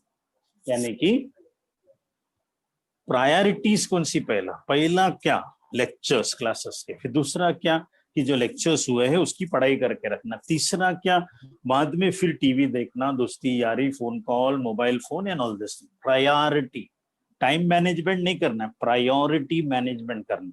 क्योंकि हम सब 12वीं में हैं तो हम सबकी आज एक प्रायोरिटी है कि भाई 12वीं में अपने को नीट क्रैक करना है, जेडब्ल्यू क्रैक करना है, या जो कुछ भी अपने को 12th में 12वीं से अच्छे मार्क्स लेकर आने हैं। That is my priority. तो उसके लिए पहले क्लासेस के लेक्चर्स या यूट्यूब वीडियोस, फिर बाद में उसके सम सॉल्व करने से लेके सेकेंड प्रायोरिटी ये, उसके बीच में जो जो आपको गैप लेना है वो सब आपको बनाना है। तो priority management versus time management, ये थर्ड सजेशन है। Next, being discipline and attending every day on time, बहुत इंपॉर्टेंट है। सजेशन नंबर 4, रोज आना, अटेंड करना, और टाइम टू टाइम लेक्चर्स को देखना, जमा करके रखना नहीं कि हाँ करेंगे, आजकल करेंगे, परसों करेंगे, तरसों करेंगे, नहीं होगा। बीइंग डिसिप्लिन, माय फ्रेंड, जब से लॉकडाउन हुआ है 22 हमारे यहाँ पे 22 मार्च से डिक्लेयर हुआ था ना, जो है जनता कर्फ्यू, और अभी तक है। Discipline, every day 30 minutes of 45 minutes of मेरा योगा प्राणायाम एक्सरसाइज होता है, 2.5 आवर्स ऑफ प्रेयर होता है, मैं बताऊंगा आपको। और इतना डिसिप्लिन में बन चुका, और ये lockdown is the best time. ना कॉलेज, ना क्लासेस, ना बर्फ, कुछ ट्रैवलिंग नहीं, कुछ भी नहीं। 24/7 हमारे पास। ये लॉकडाउन की ऐसी अपॉर्चुनिटी उठाओ ना, आग लगा डालो, घर में नहीं, अपने आप के अंदर, और कुछ करके दिखाओ। मैंने अपना लिस्ट बनाया, मैं कौन सी चीज का कंप्लेंट करता था जब मुझे करने नहीं मिला।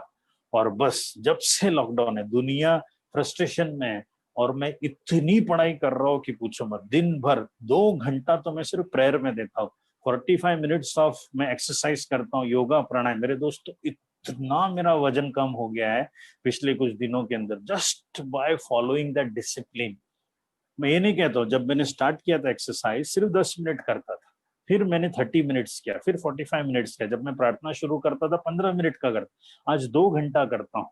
तो मैं ये नहीं कह रहा हूँ कि एक ही दिन में 2-2.5 घंटा की आपकी पढ़ाई हो जाना चाहिए। कल से, आज से स्टार्ट करो, आधा घंटे से स्टार्ट करो, कल उसको 45 मिनट्स करो, फिर उसको एक हफ्ते तक 45 मिनट्स ही रखो, रोज 45 मिनट्स का पढ़ाई, फिर गैप, 45 मिनट्स का पढ़ाई, फिर गैप, फिर वो 45 मिनट्स को धीरे धीरे 1 घंटा करो, अगले हफ्ते में उसको 1 घंटा और करो, फिर एक हफ्ते तक 1 ही घंटा पढ़ाई करते रहो, फिर उसको 2 घंटे तक लेके जाओ, 1 घंटा, सवा 1.25 घंटा, फिर 1.5 घंटा, फिर 1 घंटा 45 मिनट, और बाय दैट टाइम 1 महीना कंप्लीट हो जाएगा। अगले महीने तक मेरे को फोन आना चाहिए सर का कि सर बच्चे पागल हो गए, जबरदस्त पढ़ाई कर रहे, ये होना चाहिए। कितने सारे जन को ऐसा लगता है ऐसा हो सकता है? Type in the chat box. ऐसा मुझे फोन आना चाहिए अमित सर का कि यस सर, बच्चों के अंदर आग लग गई। वरना क्या, मेरे लेक्चर के बाद बच्चों के अंदर जोश आता है, बच्चा बोलता तुम देखो सर अभी मैं क्या करने वाला हूँ, और आग लगा डालूंगा। और जैसे ही लेक्चर खत्म, बोले कुछ भी बोलता है भी, रोज का इसका पकाना है, 4 महीने पहले भी आया था, बड़बड़ करके गया था, बड़ी बड़ी बातें करता है, कुछ करता तो है नहीं करके, ये वाला होता है। यस, है ना? यस, करो इस चीज को, करो करो करो करो, बहुत इंपॉर्टेंट है। Yes yes yes, wonderful wonderful. Yes, करना है, किसी भी हालत में करना है। I wanted doing. अच्छा, आप ये नहीं भी करेंगे ना मेरे दोस्तों, प्रजेश सर के लाइफ में कुछ फर्क नहीं पड़ने वाला है, अमित सर के लाइफ में कुछ फर्क पड़ने वाला नहीं है। आपके पेरेंट्स के लाइफ में फर्क पड़ेगा, बिकॉज आपकी जिंदगी को कुछ हो गया तो उनके लाइफ में तकलीफ हो जाएगा, और सबसे बड़ा फर्क तुमको पड़ेगा। Yes, dedication, my friend. So suggestion number 5, focus is very, very important. Next slide. Focus, attention, one thing at one time। मेरे दोस्तों, मैं हमेशा कहता हूं, अगर आप टीवी देखते हो तो सिर्फ टीवी देखो 45 मिनट्स और उसको बंद करो। फिर पढ़ाई कर रहे हो तो सिर्फ 45 मिनट्स, 1 घंटे की सिर्फ पढ़ाई होनी चाहिए। अगर आप लेक्चर अटेंड कर रहे हो, यूट्यूब वीडियो देख रहे हो, क्लासेस के लेक्चर्स को, रिकॉर्डेड लेक्चर्स देख रहे हो, तो सिर्फ वो होना चाहिए, one thing at one time is a success मंत्र। One thing at one time. Next, that is, उसको बोलते हैं अर्जुन। अर्जुन को हरे कलर के पेड़ के बीच में, हरे कलर के पत्तों के बीच में, हरे कलर के तोते का आंख दिखता था। अर्जुन, अर्जुन सा निशाना रहे, मन में कोई बहाना ना रहे। मेरे लाइफ का हमेशा पॉलिसी, खाना खाता हूं ना तो सिर्फ खाना खाता हूं, मैं टीवी देखता हूं ना तो सिर्फ टीवी देखता हूं। मैं अगर लेक्चर दे रहा हूं, अभी राइट नाउ मैं आपको लेक्चर दे रहा हूं, मैं पूरी एनर्जी के साथ, इधर नहीं उधर नहीं, कुछ भी नहीं, बेस्ट ऑफ द बेस्ट क्या तो वही मैं सोच रहा हूं।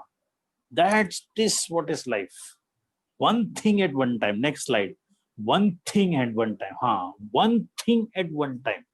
टीवी देखते टाइम देखो, मम्मी बीच में आती है ना, मम्मी हटना, बीच में से हट, कितना हमारा फोकस रहता है, one thing at one time. तो when I am studying only one thing at one time, उसको बोलते हैं Arjun and lord Ganesha. Next slide. Arjun and lord Ganesha.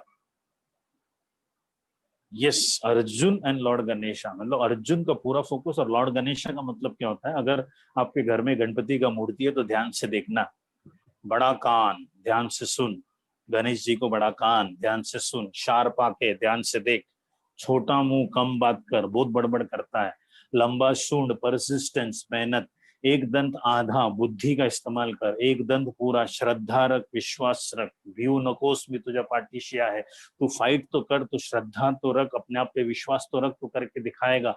और वो जो चूहा है, चूहा जो है वो मन के अनवांटेड विकार जो तुमको इधर उधर डाइवर्ट करते हैं, चूहे को कंट्रोल में रख। हमेशा गणपति के सामने चूहा हाथ जोड़ कर बैठा रहता है, कहने का तात्पर्य है इस ये जो विकार है जो आपको सब डायरेक्शंस में कन्वर्ट करते हैं, उसको कंट्रोल में रख, तो प्रॉस्पेरिटी होगी। उसको बोलता है विघ्नता निकलेगी और आप सक्सेसफुल होंगे। One thing at one time, पूरा ध्यान फोकस एक ही जगह पे होना चाहिए। नेक्स्ट इंपॉर्टेंट सजेशन इज, पढ़ाई करने के 4 स्टेप्स होते हैं मेरे दोस्तों, पढ़ाई करने के 4 स्टेप्स होते हैं। Next slide. First step is data, second step is information, third step is knowledge, and fourth step is wisdom. पढ़ाई करने के 4 स्टेप्स होते हैं, डेटा, इंफॉर्मेशन, नॉलेज, विजडम। मतलब क्या, अभी पिछले 1 घंटे में 1.5 घंटे में जो कुछ भी मैं बड़बड़ कर रहा हूं, ये जो वर्बल इंफॉर्मेशन है, जो आप वर्बली सुनते हो यूट्यूब से या लेक्चर्स को सुनते हो, ये सब चीज को डेटा बोला जाता है। डेटा, डेटा, वर्बली सुनी हुई चीजों को डेटा कहते हैं। अगर कोई भी बच्चा मेरे पॉइंटर्स लिख के रख रहा है, पॉइंट्स बना रहा है, नोट्स बना रहा है, सब चीज बना रहा है, तो डेटा अगर लिख के रखा तो बन जाता है इंफॉर्मेशन। डेटा बनता है इंफॉर्मेशन, और उसी चीज को सेम दिन रिवाइज किया या अगले दिन तक रिवाइज किया, गो थ्रू करा, वापस से रिवाइज किया, तो it becomes knowledge. With in 2 days, और उस चीज को वापस से 1 हफ्ते के बाद अप्लाई किया उस नॉलेज को एग्जाम के जरिए या सम्स के जरिए या डायग्राम्स के जरिए, फिर से उसको अप्लाई किया, तो विजडम, विजडम का मतलब लंबे समय तक याद रखने की क्षमता, लंबे समय तक याद रखने की क्षमता। तो लंबे समय तक, आज से 10 महीने तक याद रखने की क्षमता के लिए आपको ये प्रोसेस फॉलो करना पड़ेगा। Data, information, knowledge, wisdom. सुनी हुई, देखी हुई चीजों को लिख के रखो, पॉइंटर्स बना के रखो, ये चैप्टर पे ये टॉपिक है, सर ने ये सब चीज बताया। मैथमेटिक्स में तो हो जाता है, सम करते करते हो जाता है, फिजिक्स में सम्स करते करते हो जाता है, डायग्राम्स हो सकता है, पॉइंटर्स बनाओ, तो डेटा बन गया इंफॉर्मेशन। मेरे दोस्तों, अगर आपने ये 2 स्टेप फॉलो नहीं किया, तीसरे स्टेप पे नहीं गए, नॉलेज लेवल पे सेम दिन या फिर सेकेंड डे अगर आपने रिवाइज नहीं किया, माय फ्रेंड्स, 85% डेटा दिमाग से उड़ जाता है। That is the biggest problem. 85% data gets erased. सिर्फ 15% डेटा बचता है। अब जब मैं क्लासेस में पढ़ाता था, हर हफ्ते के बाद मैं अगले हफ्ते जब मैं आता था, मैं एक बच्चे को पूछा, what I taught you last week. तो एक बच्चा खड़ा रहता, बोलता सर आई वाज एब्सेंट। मेरा दिमाग खराब हो जाता, मतलब चल बैठ तू, दूसरे को खड़ा करता हूँ। What I taught you last week, you are there last week, I saw your face. वो खड़ा रहता और मुंडी झुका कैसा खड़ा हो जाता, कुछ नहीं आता उसको। आप समझ में मैं क्या कहना चाहता हूँ? एक जो एब्सेंट था उसको भी कुछ नहीं आता है, और दूसरा जो प्रेजेंट था उसको भी कुछ नहीं आता। तो फायदे में तो एब्सेंट वाला था कि घर पे अंडे तो डाल रहा था, सो तो रहा था बिस्तर में एकदम आराम से। ये तो बेचारा क्लासेस अटेंड किया, लेक्चर अटेंड किया, फिर भी उसको कुछ नहीं आता है। क्योंकि अटेंड करने से, लेक्चर को सुनने से, लेक्चर को देखने से रिजल्ट्स नहीं आते। सर अमित सर बहुत अच्छा पढ़ाते हैं, सर बहुत अच्छा पढ़ाते, अरे जबरदस्त लेक्चर हुआ सर, हाँ हाँ मजा आ गया। बहुत जरूरी है, बहुत जरूरी है कि आप जो है उसको अमल करें। मतलब सुनी हुई और देखी हुई चीजें उसको लिख के रखे, और लिखी हुई चीजें पॉइंटर्स बना के उसको रिवाइज करे, तो नॉलेज। ने तो जो लेक्चर अटेंड नहीं किया और जिसने लेक्चर अटेंड किया, दोनों एक ही लेवल पे है मेरे दोस्तों। तो मैंने बताया ना, लड़की क्या करती थी, मंडे की पढ़ाई मंडे को, ट्यूसडे की पढ़ाई ट्यूसडे को, वेनेसडे की पढ़ाई वेनेसडे को, थर्सडे की पढ़ाई थर्सडे को, फ्राइडे की पढ़ाई फ्राइडे को, और सैटरडे संडे अगर कम लेक्चर है तो उसको बैठ के उसने पूरा रिवाइज कर देना। उसको तो गोल अचीव करना है, तो इसको बोलते consistent. Next slide. Consistent, consistent is the key, consistent is the key मेरे दोस्तों, दैट इज प्रैक्टिस। जब तक तुम जो पढ़ी हुई चीजें बार बार रिवाइज नहीं करोगे तो फिर वो नहीं होगा, सिंपल बात है। ये सजेशन नंबर 6 है। नेक्स्ट सजेशन नंबर 7, 2 और सजेशन और आज का सेशन हम खत्म करेंगे। Suggestion number 7 is nothing else but my friends healthy food and healthy thoughts. बहुत इंपॉर्टेंट है अच्छे विचारों के बीच में रहना और अच्छा खाना खाना। Healthy food and healthy thoughts. अभी तो लॉकडाउन है तो कोई नाटक नहीं, चाइनीज बेल, सोडा, पब, ये सब चीजें, बर्गर, पिज्जा सब बंद। हेल्दी फूड का होना बहुत जरूरी है, अच्छा खाना, और सबसे इंपॉर्टेंट घर का बनाया हुआ खाना, that is a complete planned food. इससे बेहतर दूसरा कोई फूड नहीं है। और सबसे इंपॉर्टेंट 2001 में मेरे दोस्तों ध्यान से सुनना, हार्वर्ड में सर्वे हुआ था, सॉरी जर्मनी में एक सर्वे हुआ था कि खुश रहने के लिए कितने पैसे कमाने चाहिए, to remain happy how much money should be earned. I am talking about 2001, आज से तकरीबन 20-21 साल पहले। तो जर्मनी ने सर्वे किया, पता चला कि खुश रहने के लिए 15-20 हजार कमाएंगे तो खुश रह सकते हैं। उस टाइम पे 15-20,000 वाज अ बिग अमाउंट। मैं 3,000 रुपया कमाता था 2001 में, उसमें भी घर जी लेता था। लेकिन यूरोप में, जर्मनी में सब लोग 50,000, लाख रुपया, 5-5 लाख रुपया कमाते थे, लेकिन कोई खुश नहीं थे इतना। They were not that much happy. फिर उन लोग ने पता लगाया कौन सी वो देश है जहाँ पे लोग खुश रहते हैं। दे केम टू इंडिया। इंडिया में जब आए, उन्होंने रिसर्च किया कि क्या है इंडिया में कि 3,000 कमाने वाला वॉचमैन भी खुश रहता है, ईद मनाता है, दिवाली मनाता है, he is happy. Indians are happy always. तो उन्होंने बोला ये ऐसा कैसे यार, हम लोग 50 लाख रुपया कमाते हैं तो कोई हैप्पी नहीं है, और इधर पे 3,000 कमाता है, ईद बनाता है, दिवाली बनाता है, यार ऐसा कैसा खुशी। तो उन्होंने फर्दर रिसर्च किया जर्मन लोग ने। इट्स अ ट्रू रिसर्च है, ये मैं ऐसे ही कहीं से भी उठा के नहीं बोल रहा हूँ। उन्होंने पता लगाया कि भारत की संस्कृति, भारत की ताकत आई आनी रसोई, आई आनी रसोई, माँ और माँ के हाथ का बनाया हुआ खाना। माँ जब खाना बनाती है तो लव, अफेक्शन और इमोशंस के साथ बनाती है, फुल एनर्जीज के साथ बनाती है, तो उसके शरीर से, उसके हाथ से, उसके मन से जो ऑरा निकलता है, ये जो ऑरा होती है इस खाने की एनर्जी को बहुत हाई कर देती है। ऐसा जबरदस्त खाना इस पृथ्वी पे कोई होटल में, कोई मैकडोनल्ड में, कोई भी जगह पे नहीं मिलेगा, ऐसे जर्मन्स लोग ने पता लगाया। आई आनी रसोई, रस्ते वाला जब खाना बनाता है, बाहर वाला जब खाना बनाता है, उसको कोई लव अफेक्शन इमोशन नहीं, धंधा, और उसमें ना क्लीनिनेस ना कुछ, क्या करना है, उसको तो बना के बेचना है। तो मैं ये नहीं कहता कि बाहर मत खाओ, 15 दिन में कभी एक बार, 25 दिन में कभी एक बार। रिसर्च है। और उन लोग ने क्या किया मेरे दोस्तों, इंडिया के घर को, किचन को ही तोड़ दिया। बच्चे सब बाहर खाते, टिफिन नहीं लेके जाते, कोई नहीं, सबको कुरकुरे चाहिए, मुरमुरे चाहिए। मैं बोला बेटा सुबह को नाश्ते में क्या खाया, तो बोलते कड़क पाव। दोपहर को क्या खाया, बोले नरम पाव। रात को क्या खाया, बोले बोले मेरे lips I love uncle chips, Kurkure, मुरमुरे, चाइनीज भेल। आपके इधर में भी चलता रहेगा, हमारे इधर तो यही चलता रहता है पूरे मुंबई में। किसी को भी घर का खाना नहीं खाना, सबको बाहर का खाना खाना। बहुत हेल्दी फूड और हेल्दी थॉट्स, अच्छे विचारों के संग रहना चाहिए। ये कोविड-19 सिचुएशन, इसको कोविडियन इरा कहते हैं। We have to be using this, utilizing this time wonderfully with right thoughts my friends. So arise and awake till the goal is not achieved. जब तक आपका गोल अचीव नहीं होगा, आपको उठना पड़ेगा रोज सुबह, और उस गोल के पीछे रोज आंखों के सामने वो शीट देखो, देखो, उसको रोज देखो और उसको एनर्जी दो, उसको एनर्जी दो, उसको एनर्जी दो। बोले यस, मैं इसको अचीव करूंगा, मैं इसको अचीव करूंगा। तो कहते हैं ना वो ओम शांति ओम ने शाहरुख खान का डायलॉग है, इतनी शिद्दत से मैंने तुम्हें पाने की कोशिश की है कि हर जर्रे ने मुझे तुमसे मिलाने की साजिश की है। कहते हैं अगर किसी चीज को दिल से चाहो तो पूरी कायनात तुम्हें उसे मिलाने की कोशिश में लग जाती है। तो ये जो आपको अचीव करना है, ये पूरी एनर्जी के साथ इसके पीछे अपने को पड़ना है। इतनी शिद्दत से मैंने, यानी कि सिर्फ लड़का लड़की का अफेयर में ही शिद्दत नहीं होती है। अगर आपको आपकी जिंदगी बनानी है, आपको इंजीनियर बनना है, आपको डॉक्टर बनना है, आपको साइंटिस्ट बनना है, इसके पीछे भी ये थॉट प्रोसेस चल सकता है। सिर्फ मूवी में अपने को, अपने प्यार को हासिल करने वाला ही थॉट नहीं है, हर जगह इतनी शिद्दत से मैंने तुम्हें पाने की कोशिश की है। यस, नीट में 400 प्लस, इतनी शिद्दत से मैंने पाने की कोशिश की है कि हर जर्रे ने मुझे तुमसे मिलाने की साजिश की है। कहते हैं कि अगर किसी चीज को दिल से चाहो तो पूरी कायनात उसको तुमसे मिलाने की साजिश में लग जाती है, कोशिश में लग जाती है। मेरे दोस्तों, it is law of attraction.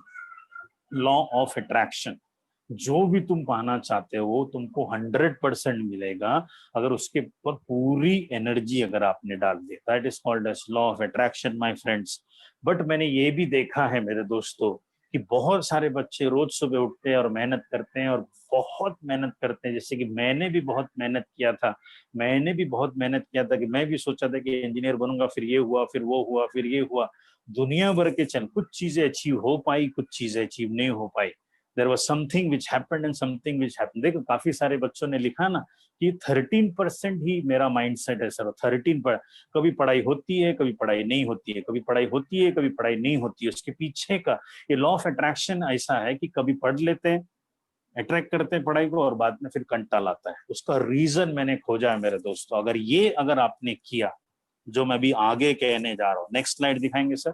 ये अगर हमने किया, जो मैं अभी आगे बताने जा रहा हूँ मेरे दोस्तों, सामने बैठा हुआ हर बच्चा हर वो चीज हासिल करेगा जो वो सोच रहा है। सो many could not achieve it, or even if they could do it, it was with stress। अभी बहुत सारे बच्चे कोशिश कर रहे हैं, लेकिन कभी हो रहा है, कभी नहीं हो पा रहा है। ये क्यों, उसके पीछे का रीजन है मेरे दोस्तों। सबसे पहला, हमारे जो गोल्स होते हैं वो सेल्फ सेंट्रिक गोल्स होते हैं। सेल्फ सेंट्रिक यानी कि खुद के लिए। मेरे को ना सर इंजीनियर बनना है, मेरे को डॉक्टर बनना है, खुद के लिए। मैंने पहले ही कहा, हम इंजीनियर बनेंगे समाज के लिए। Will fix up an higher goal. हमारे पास एक बड़ा गोल होना चाहिए, खुद तक सीमित नहीं। सबसे पहले आज जब वो गोल लिखोगे आप लोग शीट पे, सर मैं एक ऐसा डॉक्टर बनूंगी ना सर, मेरे दोस्तों, मेरा एक फ्रेंड है, उसकी मम्मी जो है कोरोना की वजह से हॉस्पिटलाइज्ड है, और उसको प्राइवेट हॉस्पिटल में, गवर्नमेंट हॉस्पिटल में तो जगह ही नहीं मिला उसको, प्राइवेट हॉस्पिटल में एक बेड का 50,000 रुपीज, 50,000 रुपीज। हाँ, next slide sir, next slide करो। 50,000 रुपीज, आप सोचो। हाँ, नेक्स्ट नेक्स्ट करते जाओ, मैं बताऊंगा कहाँ रुकना है। और पीपी किट वगैरह ये सब चीज का 20,000 रुपीज एक्स्ट्रा। हाँ, यस, नेक्स्ट स्लाइड। हाँ, यहाँ पे छोड़ दो। 20,000 रुपीज एक्स्ट्रा, 70,000 रुपया पर डे। उसकी माँ बेचारी 10 दिन तक वहां थी, और 7 लाख रुपया उसका जिंदगी का जमा किया हुआ सब पैसा, वो भी उधार लेके भरना। इसके लिए तुम डॉक्टर बनना चाहते हो? मेरे दोस्तों, उस गोल के पीछे एक सेल्फिश इंटरेस्ट नहीं चाहिए मुझे, एक सेल्फलेस इंटरेस्ट चाहिए। सर, मैं एक ऐसा इंजीनियर बनूंगा ना, सिविल इंजीनियर, ऐसा सड़क बनाऊंगा कि 150 साल तक सड़क टूटेगा नहीं। ये तो एक बारिश में पूरा सड़क टूट जाता है। ये हायर गोल बोलते, fix up an higher goal that goes beyond your selfish interest. हम सबको पैसा कमाना है, और हिंदू धर्म में, इंडियन कल्चर में पैसे को महालक्ष्मी कहते हैं। Next slide. महालक्ष्मी कहते हैं, पैसे को महालक्ष्मी कहते हैं, लेकिन इंडियंस लोगों को महालक्ष्मी का मतलब नहीं मालूम है। Next slide. महालक्ष्मी का मतलब होता है महालक्ष्य, त्याच्यानंतर मी। देखो, सिंपल है, इसको स्प्लिट किया है। पैसा कमाना मतलब पैसा नहीं कमाना, पैसे के पीछे, पैसे का नाम है महालक्ष्य, त्याच्यानंतर मी। महालक्ष्य, त्याच्यानंतर मी। आपलं तर काय, आधी मी, नंतर माझं लक्ष्य, नंतर महा, ते बघूया ते करायचं काय करायचं है। तो मेरे दोस्तों, आज जब भी तुम गोल शीट लिखोगे, जिसमें लॉन्ग टर्म गोल लिखोगे, उसके पीछे तुम्हारा एक बड़ा लक्ष्य होना चाहिए। अचीव होगा नहीं होगा हमारा लुकआउट नहीं है, हमको गोल शीट लिखना है, उसको दीवार पे लगाना है, रोज का रोज इमीडिएट गोल को लिखना है, कल क्या करना है, परसों क्या, रोज रात को कल का क्या क्या प्लानिंग है वो करना है। जो जो सब्जेक्ट्स में कमजोरी है उसको आइडेंटिफाई करके उसको सुधारते जाना है। One thing at one time, पढ़ाई के टाइम पढ़ाई, खेल के टाइम खेल, पढ़ाई के टाइम पे पढ़ाई, खेल के टाइम पे खेल। रोज की पढ़ाई रोज कंप्लीट करोगे तो फिर डेटा, इंफॉर्मेशन, नॉलेज, विजडम। और लास्ट वाला रीजन मेरे दोस्तों, लोगों को जो भी चीज वो अचीव क्यों नहीं हुआ, क्योंकि उसके लक्ष्य बड़े नहीं थे और खुद तक सीमित थे। और दूसरा बड़ा, हम सब लोग जो है forgiveness and law of gratitude में नहीं रहते हैं। Next slide. मेरे दोस्तों, ये सबसे इंपॉर्टेंट, मैंने अपने लाइफ में ये जो नॉलेज खोजा है, ये मैं आपको इस एज में दे रहा हूँ, 17 साल के एज में, 18, जो भी आपका एज है, 16 एंड 17 व्हाट्सएप में भी द एज। अगर आपको जो भी पाना है, जो भी चीज आप चाह रहे हो वो अगर पाना है, तो आपके अंदर law of forgiveness and law of attraction का होना, बहुत लॉ ऑफ ग्रेटिट्यूड का होना चाहिए। अगर आपके लॉ ऑफ अट्रैक्शन का अचीव करना है, जो भी सोच रहे हो अगर आपको अचीव करना है, तो आपके अंदर law of forgiveness and law of gratitude होना बहुत जरूरी है। इसका मतलब क्या है? Next slide. सिंपल है, gratitude, gratitude is giving thanks. बहुत ध्यान से सुनना, gratitude is giving thanks, and without it, ध्यान से सुनना, gratitude is giving thanks, and without it you cut yourself, you cut yourself from receiving everything you want in life. जो भी बच्चे नहीं कर पा रहे, वो जो ना 13% में जो है हाफ हार्टेड, उसका सबसे बड़ा रीजन, एक तो महालक्ष्य नहीं है और नींद आती है, और दूसरा बड़ा रीजन है क्योंकि आप ग्रेटिट्यूड में नहीं रहते हो। ये मेरे रिसर्च किया, और पिछले 3 साल का मेरा रिसर्च है, और पिछले 6 महीने में तो मैंने इसको पूरे लाइफ में इंप्लीमेंट करके दिखाया। Gratitude is giving thanks, and without it, you cut yourself from receiving everything you want in life, my friends. Next slide. आप सब लोगों ने द सीक्रेट करके एक बुक पढ़ा रहेगा या सुना रहेगा, रोंडा बायरन ने लिखा है। रोंडा बायरन ने एक सीक्रेट करके एक बुक लिखा है, तो आज भी मैंने प्रोग्राम का नाम रखा है the secret to success. Yes, the secret to success. तो उनका स्टेटमेंट है, नेक्स्ट स्लाइड, उनका स्टेटमेंट ध्यान से सुनना मेरे दोस्तों। When I teach a number of strategies to achieve the law of attraction, ध्यान से सुनना और स्लाइड को भी देखना, उनका स्टेटमेंट है, प्रजेश सर का स्टेटमेंट नहीं है। When I teach a number of strategies to activate the law of attraction, यानी कि किसी चीज को दिल से चाहो, मुझे इंजीनियरिंग में अच्छे मार्क्स चाहिए या मुझे इंजीनियर बनना है, किसी चीज को अगर दिल से चाहो, that is law of attraction. I had no idea that the law of forgiveness and law of gratitude would help people manifest their goals faster and change their lives more profoundly than anything I had ever seen. यानी कि अगर आप जो भी पाना चाहते हो उस पाने के लिए law of gratitude, law of forgiveness का होना बहुत बहुत जरूरी है। मैं आप सब लोगों को रिक्वेस्ट करता हूं, रोज सुबह उठेंगे और ये 15 से 20 मिनट हम ये करेंगे। मैं तो 2 घंटा करता हूं, जो मेरे तक मैच कर पाया ना 2 घंटा निकाल सकते हैं। वैसे तो सोते रहते, वीडियो गेम खेलते रहते, टाइम पास करते रहते हैं। 2 आवर्स आई डू। स्टार्ट करना 15-20 मिनट से। Let's develop attitude of gratitude. क्या क्या करना है? सबसे पहले gratitude of count your blessings, count your blessings, gratitude to the Almighty. मैं सबसे पहले सुबह उठता हूं और सबसे पहले ईश्वर से प्रार्थना करते हुए बचपन से लेके अभी तक उसने क्या क्या दिया मुझे, ग्रैटिट्यूड टू द ऑलमाइटी, यानी कि बचपन से लेके अभी तक उसने मुझे क्या क्या दिया। सबसे पहले सुबह उठते साथ ही मैं बोलता हूँ थैंक यू गॉड। इस कोविड-19 सिचुएशन में, कोविड-19 सिचुएशन में सुबह जब उठा, मेरे को जिंदगी दी तूने। Next slide. I have a life. 3 time का खाने का बंदोबस्त किया है तूने मेरे लिए।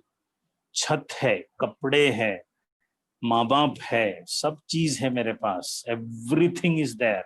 Next slide. यानी कि फर्स्ट थिंग मैं काउंट करता हूँ सबसे पहले, यानी कि बाकी सब लोग count your blessing my friends, gratitude to the Almighty for whatever he has given till now. तो मैं बचपन से लेके अभी तक भगवान को हर चीज के लिए शुक्रगुजार करता। अच्छे माँ बाप दिए, अच्छा घर दिया, कपड़े हैं, सब चीज है। Next slide. Food to eat, live in a home. कितने सारे लोग भटक रहे हैं मेरे दोस्तों, रास्ते पे है। रिसीव एन एजुकेशन, पढ़ाई करने का मौका मिल रहा है, पढ़ाई करने का मौका मिल रहा है।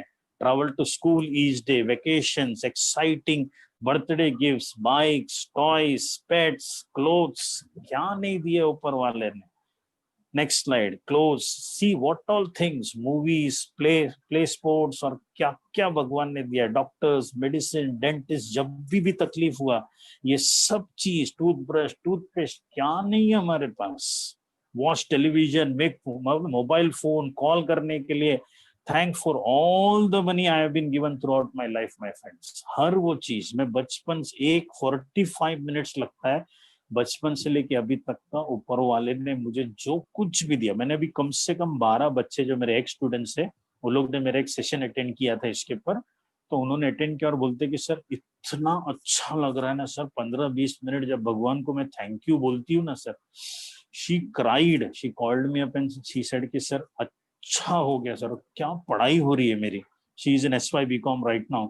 भले कॉलेजेस वगैरह सब बंद है, वो बोली कि सर मैं पढ़ना चाहती लेकिन मन नहीं कर रहा। मैं बोले ये ग्रेटिट्यूड कर, और उसने करना स्टार्ट किया। तो बोलती सर इतना अच्छा लगता है ना भगवान से बात करने के लिए, थैंक यू बोलो यार दोस्तों।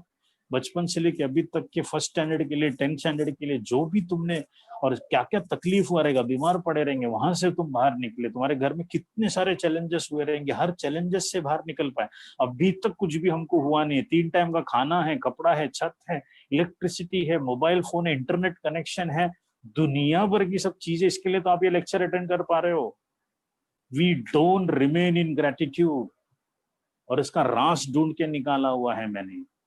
जो जो बच्चे आज से ग्रेटिट्यूड में रहेंगे, वो सब बच्चों का देखो पर डे क्या जाएगा। आई प्रॉमिस यू 200% गारंटी के साथ आपकी किताबें उठेगी और आपको पढ़ने का मन करेगा, गारंटी। ये ग्रेटिट्यूड करो तो सबसे पहले भगवान को ग्रेटिट्यूड, जो कुछ भी तुमने आज तक मुझे दिया। Next slide. Gratitude to all your mentors, gratitude. Next slide. Gratitude to all your mentors, यानी कि बचपन से लेके अभी तक जितने भी टीचर्स ने तुम्हारी जिंदगी बनाई, उनको ग्रेटिट्यूड करो, थैंक यू बोलो, thank you sir, thank you. Previous वाला, gratitude to all the mentors. मेरे दोस्तों मेरी डायरी है, 228 मेंटर्स। प्रीवियस वाला रखेंगे सर। 228 टीचर्स का नाम मैं लेता हूँ। इसके लिए मुझे 2 घंटे लगते, because I am 40 years of age right now. मेरा भी 40 साल हो गया, और मैं हर एक टीचर को याद करता हूँ। मैं 2 चीज बोलता हूँ, सब लोग को मैं बता रहा हूँ, मैं 2 चीज बोलता हूँ। थैंक यू जो भी मेंटर का नाम लेता हूँ, thank you my principal for giving such a wonderful opportunity and to learn from a school and I got 86.14 percentage and because of you I could complete my education. I am sorry sir, I am sorry, thank you. I am sorry if knowingly, unknowingly, I insulted you, I back answered you, I said something wrong about you at your back. I am sorry, please forgive me. फिर दूसरे mentor को याद करता, thank you madam for teaching me English and my English is wonderful. Thank you madam for teaching me science, my science is wonderful. Thank you all my 10th standard teachers, सबका नाम लेकर 10th standard के teachers को thank you, फिर 11th standard के teachers को thank you, फिर 12th standard के टीचर्स को थैंक यू, फिर बीएससी के सभी टीचर्स को थैंक यू. इस दरमियान मुझे कोई अच्छे मेंटर मिले उनको थैंक यू. फिर टीवाई के बाद एमएससी कर रहा था उस सब टीचर्स को थैंक यू. फिर उसके बाद में टीचिंग प्रोफेशन ने जिसने मेरे को इसमें लेकर आया उनको थैंक यू. जो टीचर्स लोग ने मेरे को सपोर्ट किया उनको थैंक यू. सो दोस्तों ने, पार्टनर्स ने, जिन के वजह से मेरी जिंदगी बनी उन सबको थैंक यू. हर मेंटर्स को थैंक यू. 228 लोग, 228. आपका इतना लंबा चौड़ा लिस्ट नहीं रहे. रोज थोड़ा थोड़ा करो. मांगता तो मंडे को, अभी समझो कल है तो कल आप सिर्फ भगवान को थैंक यू बोल दो. परसों जो है आप अपने मेंटर्स को थैंक यू बोल दो. उसके बाद next gratitude to your parents. Next ये 6 मेंबर्स को थैंक यू बोलना बहुत जरूरी. Thank you and sorry, thank you sorry, thank you sorry. कौन कौन? नाना नानी. थैंक यू नाना नानी to giving birth to my mother and taking care of her entire upbringing. और ऐसी मम्मी मुझे मिला आपकी वजह से. नाना नानी ने मेरे मम्मी को पाल पोस कर बड़ा किया और इतनी अच्छी मम्मी मुझे मिली. Thank you for that. I am sorry, please forgive me. अगर मैंने अनजाने में कुछ उल्टा सीधा या आपके बारे में कुछ उल्टा सीधा बोल दिया रहेगा, मैं माफी मांग.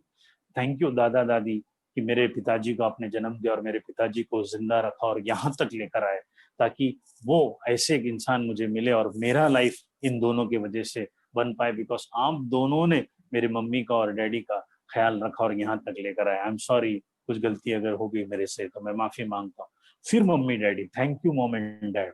कसम से पहने हुए कपड़े उनके पैसे से, दोपहर को दबाया उनके पैसे से, रात को दबा के खाओगे उनके पैसे से, ये इंटरनेट का कनेक्शन भी उनके पैसे से, जो कुछ भी मोबाइल फोन है उनके पैसे, सब चीज उनका है. और हम लोग ऐसा एटीट्यूड दिखाते कितने बच्चे. काय काय काय आहे तू, काय बनवलीस तू आज? हा, असं मी हे नाही खाणार, मी ते नाही खाणार, मला हे पाहिजे, मला ते पाहिजे. What is this gratitude? 6 members का ग्रैटिट्यूड होना चाहिए. ये 6 जन के वजह से मेरा अस्तित्व है. ये 6 जन नहीं रहते ना मेरे दोस्तों, तू नहीं रहता था, तू नहीं रहता था. थोड़ा डांट दिए, थोड़ा गुस्सा कर दिए, छोड़ो यार, हम कौन होते हैं. Gratitude to your parents and finally my friends, gratitude to all your organs. Gratitude to all your organs. Next slide.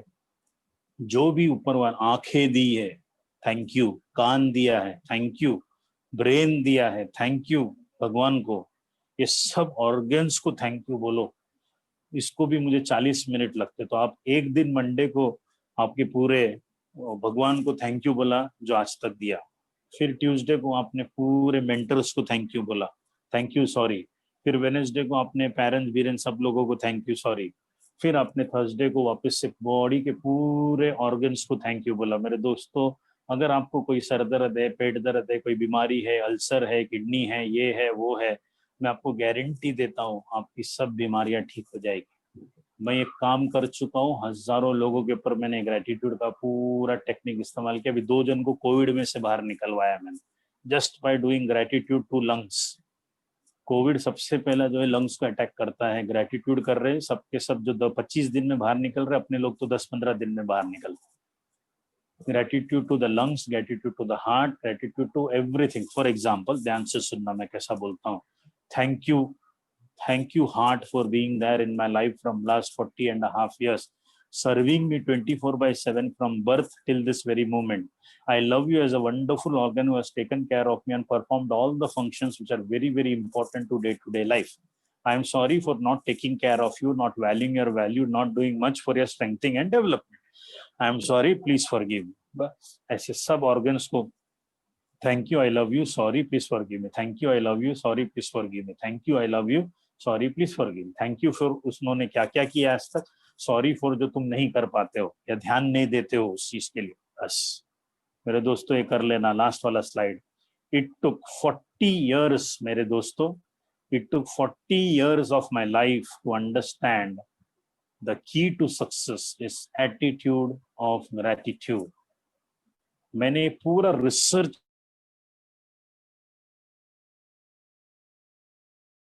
every single thing. It is key to success. अगर आपको जो भी कामयाबी हासिल करनी है, जो मैंने suggestion 1, suggestion 2, suggestion 3, suggestion 4, suggestion 5, suggestion 6 and suggestion 7, ये सबसे ऊपर रोज सुबह 25 से 30 मिनट ये करो. And I'm telling you the difference. It took 40 years of my life to understand. So with these words, I would like to end my session here. Thank you. And I'm very sorry that there was certain technical glitches, and because of which we were supposed to finish at 7:30, we could not finish it, and we extended till 8 o'clock. But being a wonderful audience, patiently listening to me, I express my sincere gratitude to Amit sir and the entire team for giving me this opportunity to take this session. Thank you and gratitude. Over to Amit sir to conclude. Thank you. Thank you, Pradesh sir. It was a wonderful webinar. और मैं expect कर रहा हूँ कि ये जो अभी एक अंधेरा है, उसमें आपने एक लाइट हाउस का काम किया है हमारे स्टूडेंट्स के लिए. स्टूडेंट्स 4 अप्रैल से हम लोग वीडियो लेक्चर्स के थ्रू सीख रहे थे, लेकिन 1-2 महीने बाद उनके बुक्स पे और उनके मन में थोड़ी सी धूल जमा हो गई थी. तो ये धूल हटाने का काम आपके इस लेक्चर के थ्रू डेफिनेटली हुआ होगा, ऐसा मुझे लग रहा है. और ये सब स्टूडेंट्स भी एग्री करेंगे. सिर्फ स्टूडेंट्स नहीं, मैं और हमारे टीचर्स भी आपके अभी इस लेक्चर के थ्रू मोटिवेट हुए हैं. हम लोग भी ये एटीट्यूड ऑफ ग्रैटिट्यूड को फॉलो करेंगे डेफिनेटली. तो मुझे लगता है कि इस वेबिनार के बाद हम लोग डेफिनेटली सक्सेसफुल होंगे. ऐसे सक्सेसफुल जो सर ने हमें बताया था कि success means peace of mind, and definitely इस पीस ऑफ माइंड के साथ सक्सेसफुल होते हुए हम लोग अपनी ग्रोथ करेंगे और इंडिया के लिए, अपने लिए कंट्रीब्यूट करेंगे, सोसाइटी के लिए कंट्रीब्यूट करेंगे.